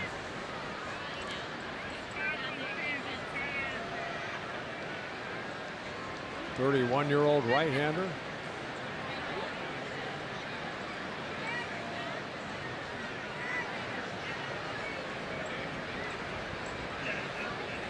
Why would he hold the ball so long with nobody on base? Pitches from the stretch, and okay, fine, it simplifies his delivery. He's only got one delivery. But what's the point in holding the ball for 5 seconds in the stretch position with nobody on base? He's thinking about where he wants to throw it. See? Outside. Got a little tail on it. Fox Tracks presented by Carrier. Look at that. Deep breath. And he walked him. Well, now he can hold the ball all he wants because he's got a runner at first. We'll bring up Mauer, but first our Grand Casino story of the game. Well, in the 3rd inning, Brian Dozier RBI single that scored Buxton. Twins took a 1-0 lead. Then bases loaded in the 4th. Irvin Santana 3-run double made it a 4-0 ball game. That's where we're at. Santana 6 shutout innings. Twins trying to add to the lead. Here's Mauer looking for his first hit. He did draw a walk in the 4th.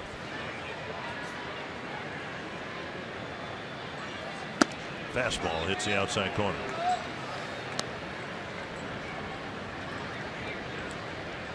Been an odd game for Joe at the plate anyway. Just a couple of nubbers. Back to the pitcher Moore, and he drew the walk in the 4th inning.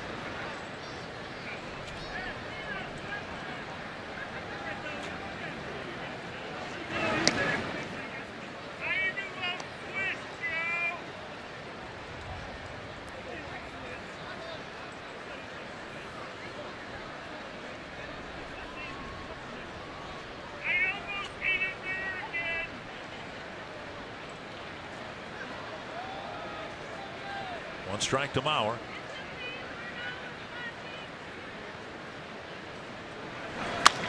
Slap to left and foul by about 1.5 feet. Sinking fastball away.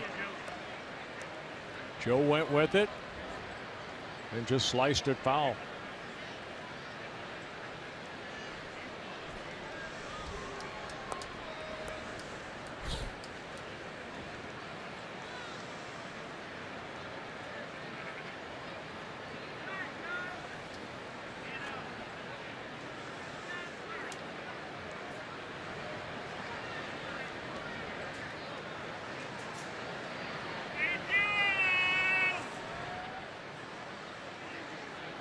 There goes Dozier, and Mauer trying to hit the ball behind him. Did, and then some.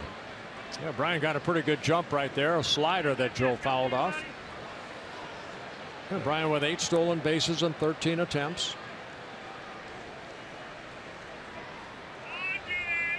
That's where baseball has to put that clock in. You know, you get some relievers that take forever. I mean, Matt Moore and, you know, Irvin Santana pretty quick, but Guerin right here for some reason. Come on. At least there's guys on base. There's a purpose to holding the ball from the stretch. I've never seen anybody ponder something when there's nobody on base.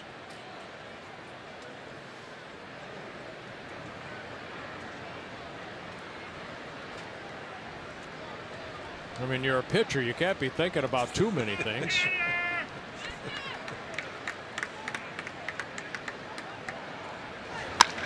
Double play grounder right to Hill.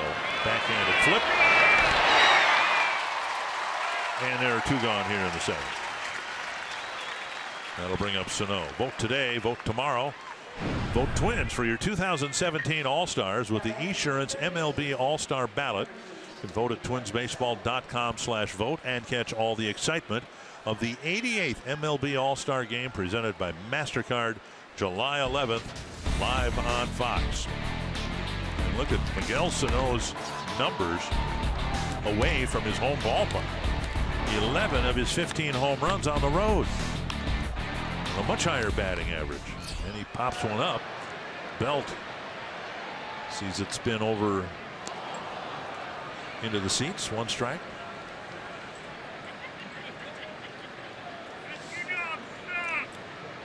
Sano 0 for 3 with 2 strikeouts. He's ended 3 innings. His out has ended 3 innings. And he hopes to not make it a 4th time here in the 7th inning. 1-1.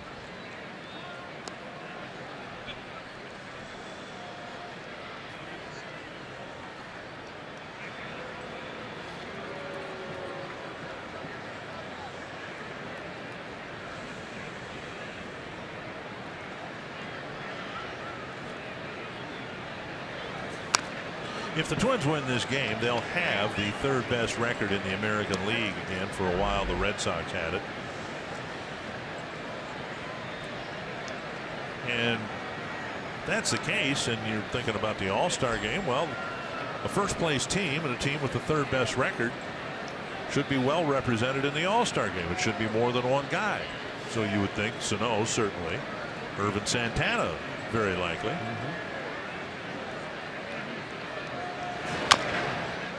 So then you think, well, who else might have a chance at this?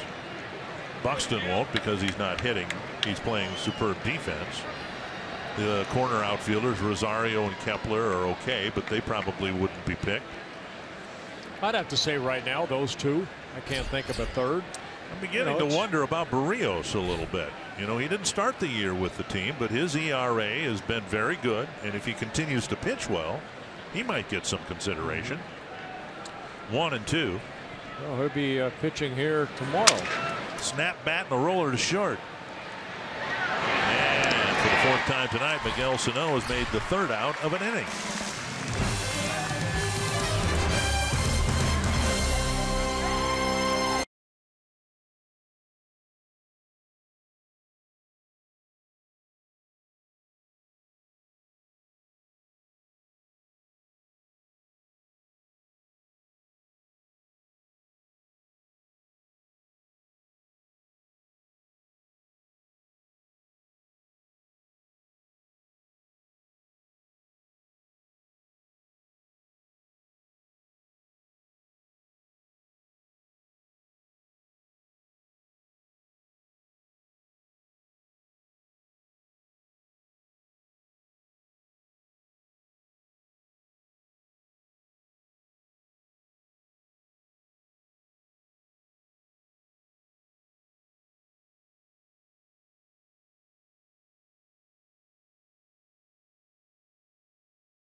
limited baseball break brought to you by T-Mobile.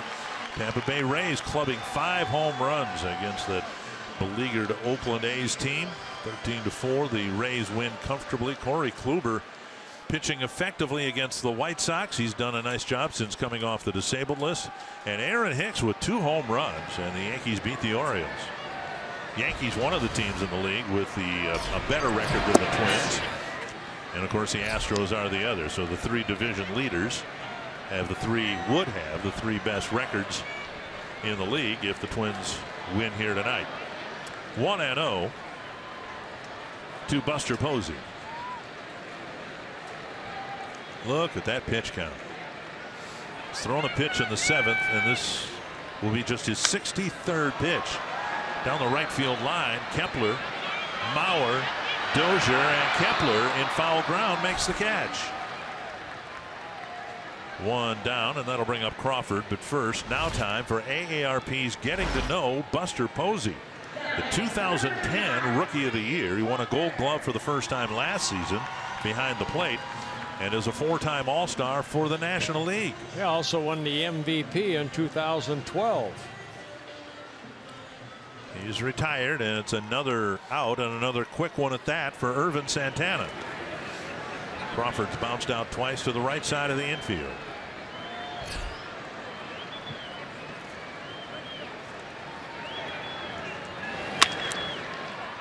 Backhanded, bobbled by Escobar. The ball came up on him right there. Crawford will reach. And they'll give him a base hit.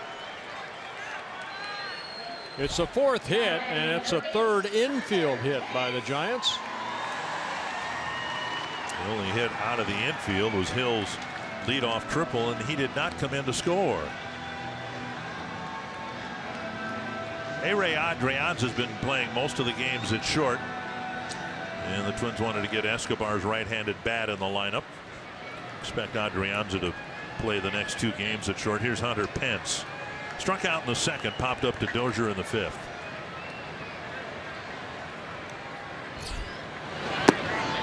Missing ball 1. Yeah, Pence, a guy that's been around the game a long time, and I like to watch him swing the bat because every part of his body is moving. His feet are moving in a batter's box, hands are always moving, shaking all the time. Swing and a miss. And he'll have some wild swings. So what you're saying is, if he were to publish a book on how to hit, no one should buy it. Well, if you're fidgety, yes. That's the same slider that struck him out in his first at bat. 2-1. Lays off of that one.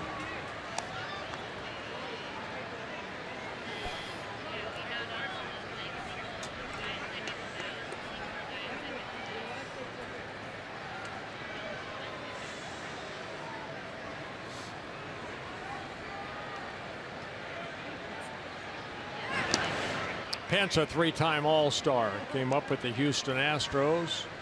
Also spent time in Philly. He's in his 6th season here in San Francisco.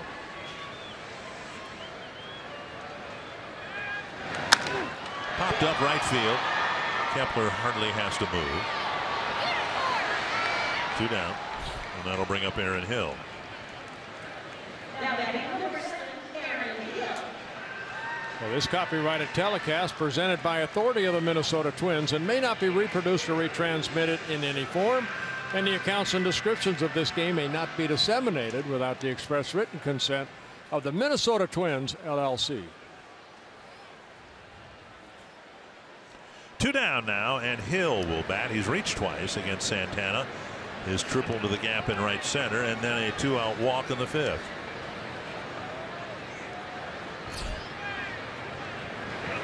Swing and a miss. So many first pitch strikes for Santana here tonight, and the pitch count outstanding.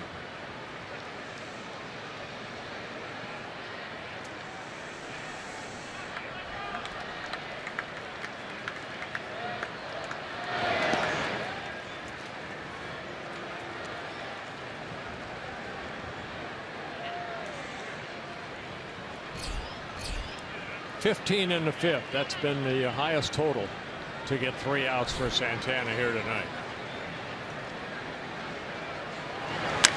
Popped up left side. Sano in foul ground. And another good inning, another quick inning for Irvin Santana. He's got 7 shutout innings here in San Francisco.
The story has been both on the mound and at the plate. Irvin Santana, 7 shutout innings and a 3-run double. Robbie Grossman has a pair of hits, and he'll lead off the 8th for the Twins. Drilled to the gap in left center field. Grossman's got his 3rd hit. This one will go for extra bases. Grossman, a very patient hitter, but he jumped on the first pitch and rifled a double to left center. Well, you could almost say Grossman's a leadoff hitter tonight, because you mentioned Sano made 4 outs, so Grossman leads off another inning. And right here, a fastball left up at 92, has some tail on it, so Grossman takes it the other way. His 3rd hit, his 8th double of the year.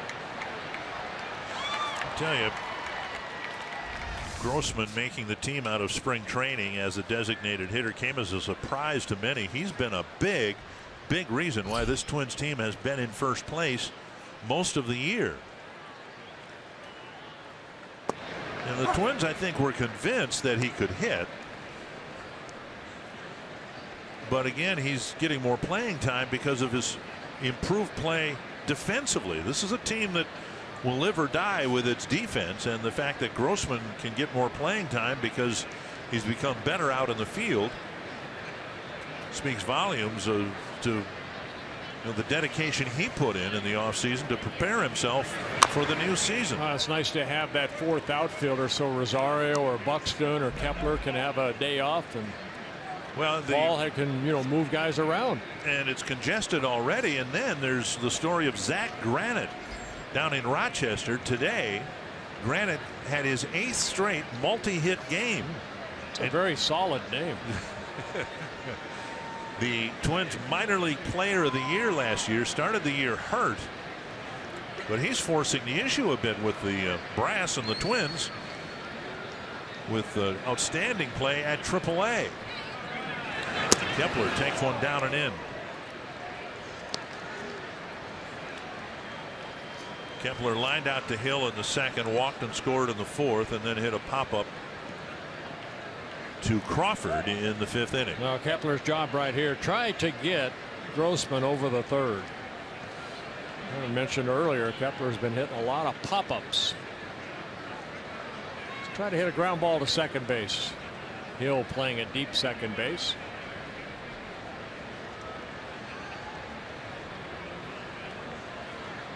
And Guerin has shown that he throws that sinker, not too many sliders.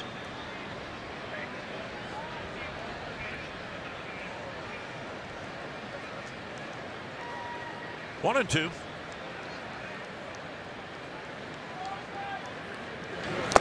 And foul tip. And Kepler strikes out, one away. Yeah, it looked like the hard slider underneath the swing of Kepler. And that'll bring up Escobar. Guerin picking up his first strikeout. A little bit of movement, good drop on that breaking ball. Escobar 0 for 3 as a right-handed batter. Now we'll try it from the left side.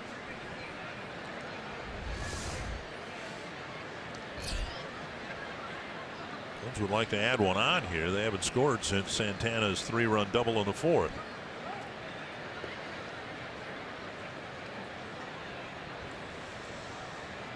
And now Escobar asks for time. A little jockeying going on between Grossman and Crawford. Crawford playing right behind Grossman.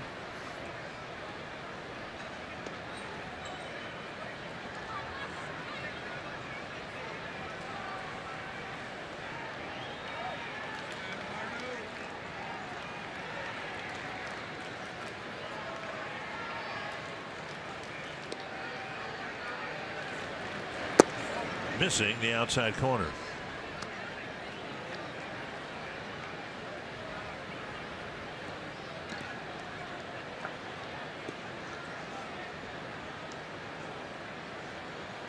George Contos warming up in the Giants bullpen.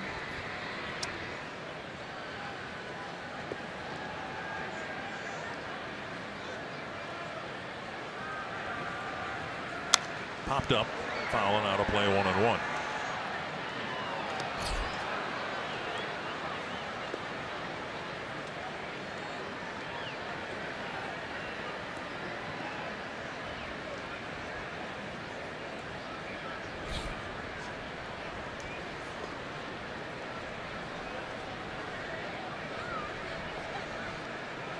Twins got a run in the third and then 3 in the fourth.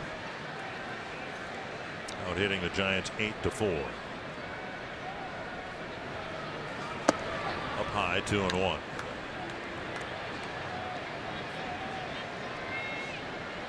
A little over 41,000 the paid attendance here tonight. Another sellout. It's 517 consecutive sellouts here in the regular season. And they've had, of course, the postseason sellouts as well.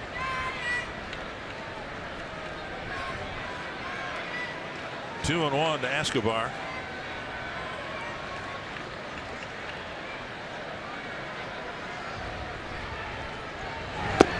Now 2-2. Again, a day game tomorrow and a day game Sunday. Then the Twins open up a nice long homestand Monday night against the Seattle Mariners. What time's that game start tomorrow? 1:05. Same on Sunday. That specific time, that would be 2 more hours later in the day in the like Central Time zone. It'd be like 3:05. Somewhere's around 3:05 yeah. It will start.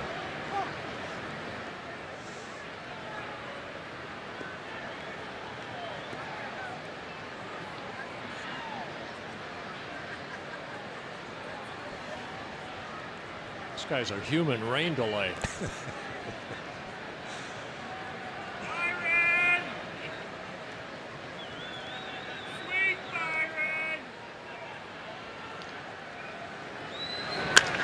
Right back to him. And he looks at second, throws to first. A good reaction by Grossman right there, diving back into second base. Pretty well hit ball for out number 2, and that'll bring up Buxton.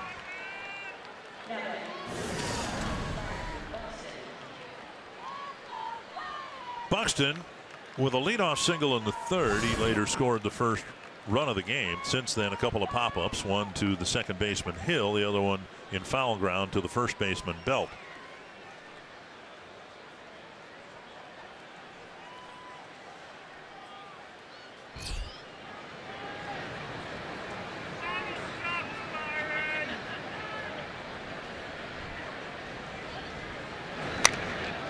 the end of the bat foul. Buxton out ahead, and he may have chipped his bat. Hit it right off the end, and so many players have that cupped end of their bat. And if you hit it off the end, you end up losing the bat. A good hard slider right there. Buxton gets a piece of it.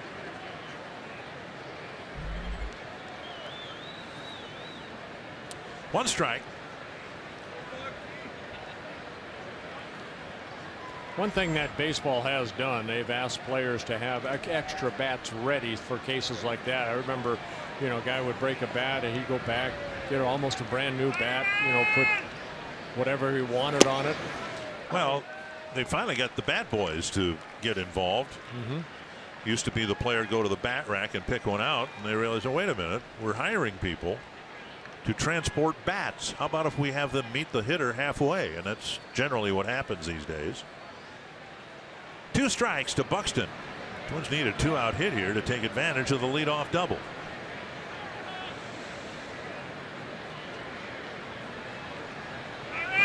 Outside, 1-2.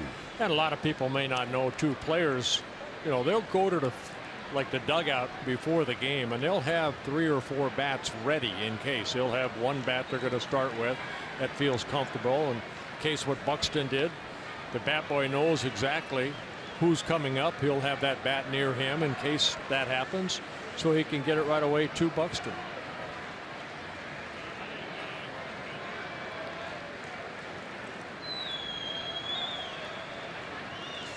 One and 2 to Byron Buxton. He got a piece.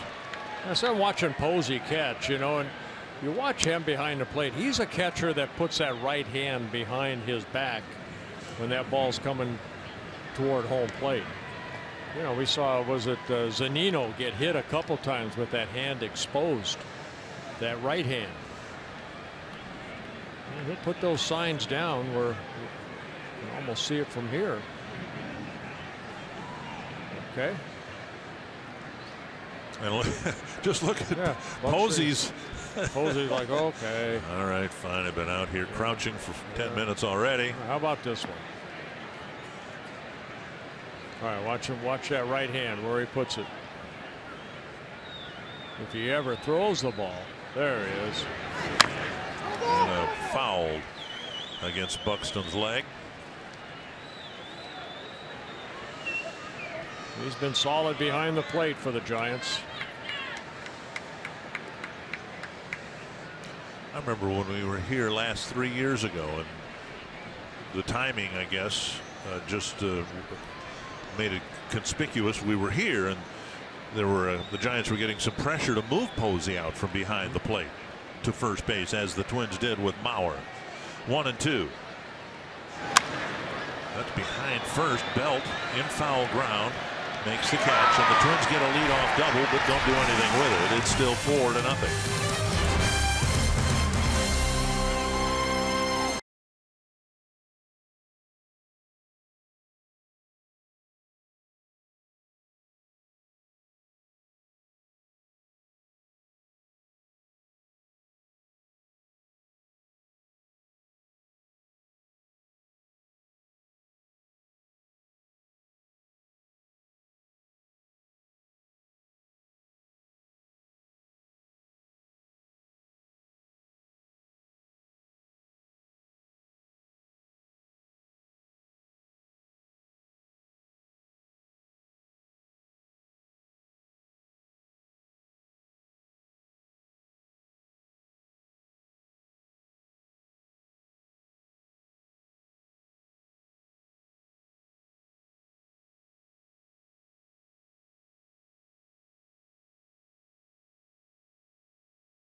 Twins, and Santana out there to start the 8th inning. Austin Slater will lead things off.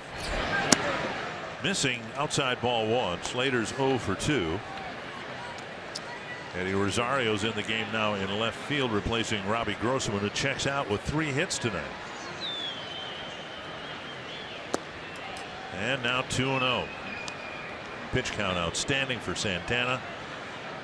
In position perhaps to pitch his 3rd 9-inning complete game of the year.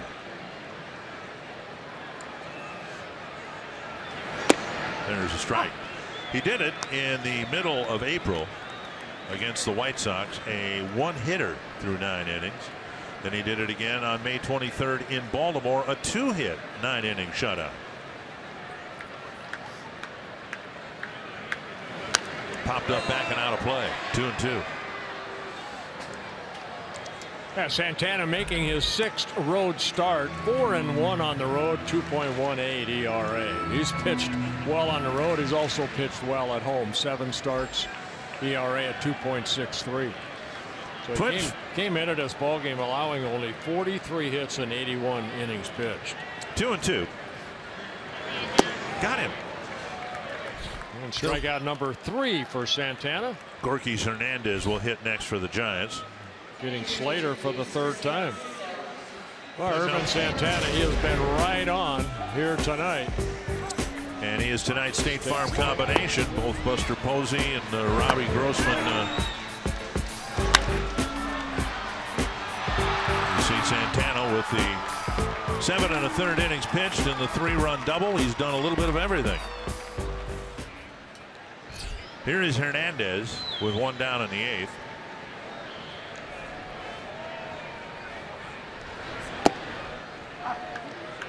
And a strike.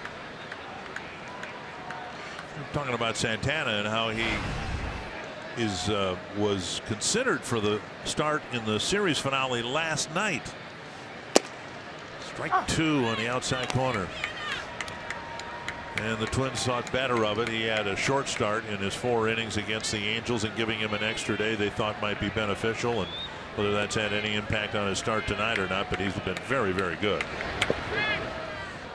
Now Hernandez 1 for 5 as a pinch hitter, and you look at Santana again getting the opportunity to face the Giants for the first time in his career. And he's making the most out of it. Yeah, now he's faced all 30 major league teams. 1-2 to the pinch hitter Hernandez, and poked foul.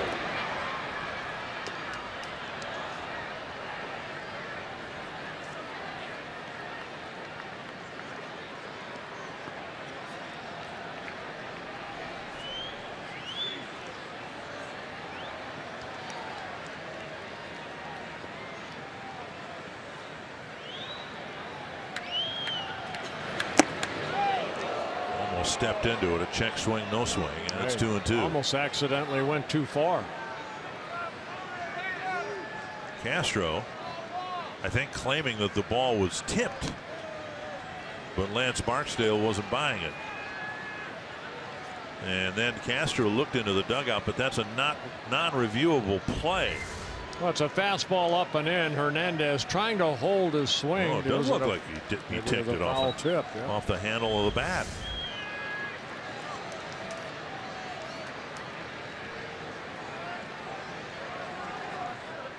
Take a listen, see if we can hear the tick. I couldn't hear anything, could you? Could hear the glove. How about that? Just come back and blow a 93-mile-per-hour fastball past him on the next pitch. And strikeout number 4. So back-to-back strikeouts for Santana, who had 2 strikeouts in the first 7 innings. So we went back to the fastball, up, and Hernandez swinging through it. Now Denard Spann, who's 0 for 3.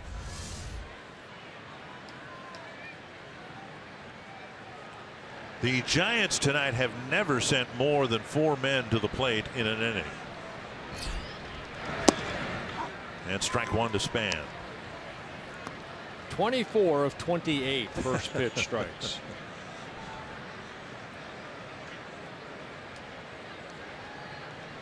Kids at home, that's pitching. Getting ahead in the count. dribbled up the right side. Santana picks it up. He's done everything else tonight. Got the big 3-run double. 8 shutout innings. Now a putout at first base.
Four to nothing, and you're watching Twins baseball presented by State Farm. Jason Castro will lead things off, and then we certainly assume Irvin Santana will hit second. George Contos pitching for the Giants, but Santana has 2 9-inning shutouts, and I think he would like a shot at the third one. The Twins would like him to have a shot at it. Oh, of course. He's got 83 pitches. He can pitch a Maddox tonight. You know what a Maddox is? It's a complete game, 9-inning complete game with less than 100 pitches, a shutout. And he can do it. Well, Contos coming into the ball game. He's in his 6th season with the Giants. Came up with the Yankees back in 2011. Castro, Santana, and Dozier facing Contos. Castro singled in the 3rd, walked and scored in the 4th, hit a ground ball to Hill in the 6th.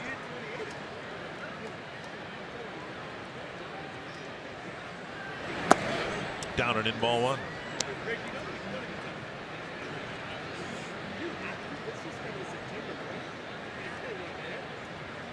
Indians won earlier tonight. Twins trying to keep a 1.5-game lead over Cleveland. The bat splinters, and the splintered part of the bat almost went as far as the ball did. 1 down. It looks like a nasty sinker right there, right off the end of the bat. Contos gets that ground ball out. Outer half of the plate. And that bat's history. Firewood. Did you ever break a bat like that? That's probably an ash. That's probably a maple bat, not an ash bat. You have to make contact, don't you?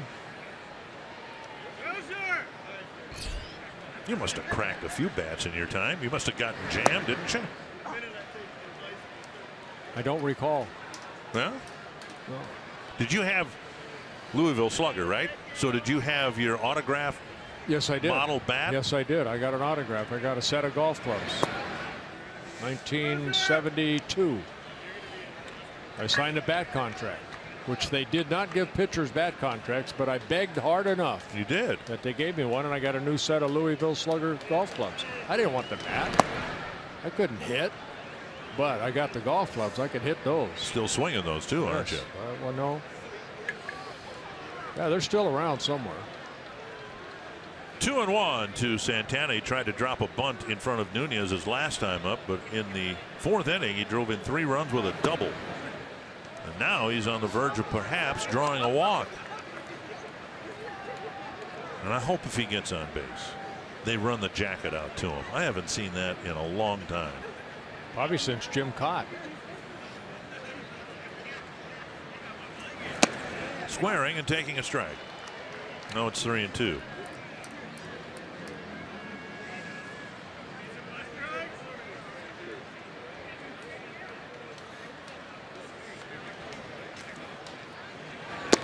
Strike 3. And Santana will walk back to the dugout, 2 down. Well, Contos gets a strikeout. And now Brian Dozier has reached his last 3 times.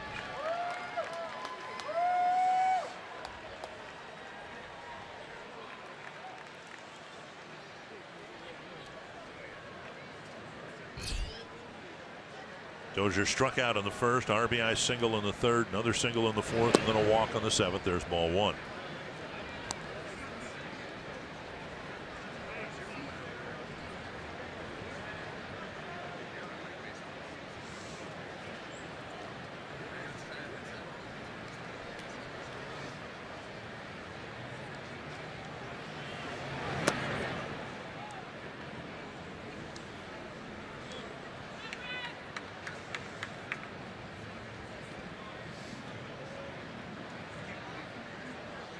Instead of being on the bases, Santana probably better served anyway, sitting on the bench, sipping some water, getting ready for the 9th inning. 2-1.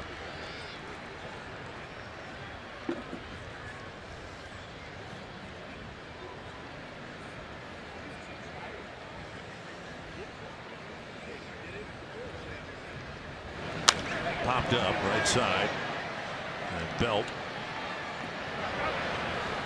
makes the play. 1-2-3. Top of the 9th for Contos.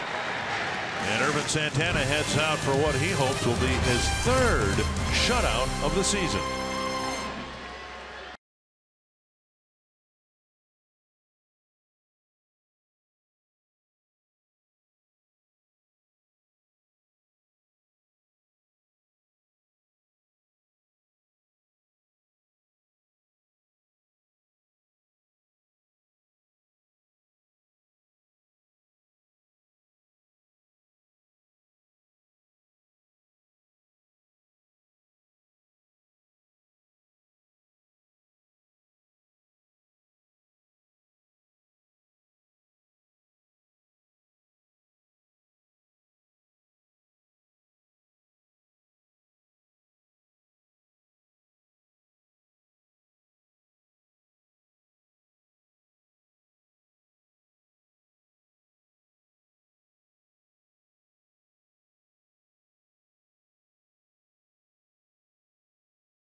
Irvin Santana trying to pick up his 3rd complete game shutout of the season.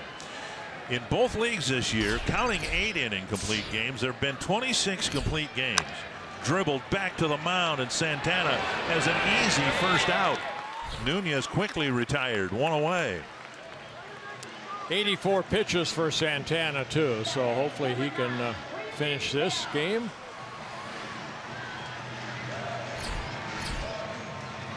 And again, 15 pitches in the 5th inning. That's pretty much been it. He has been right on, getting ahead of every hitter. 25 of 29 first pitch strikes. One down. Here's Belt.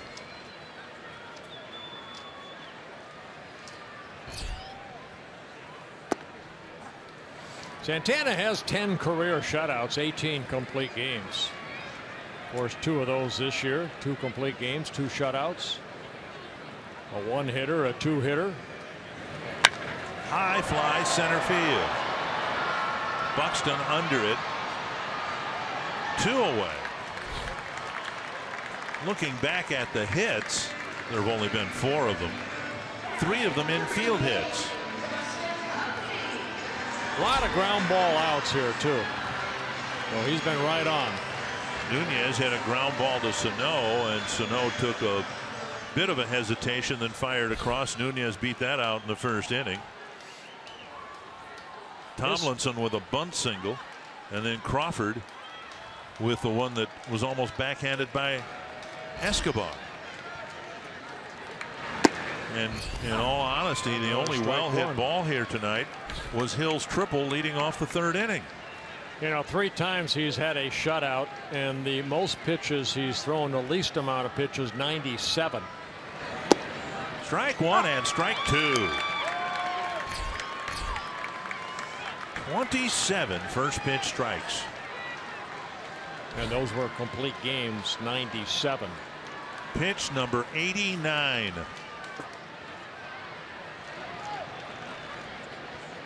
He's had a 1-hit shutout. He's had a 2-hit shutout.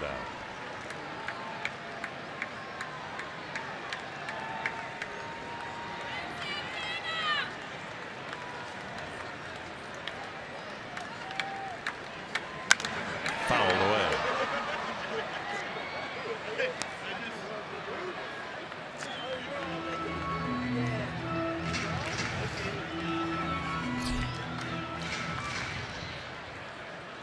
Giants have been shut out 6 times this season. Santana trying to make it 7.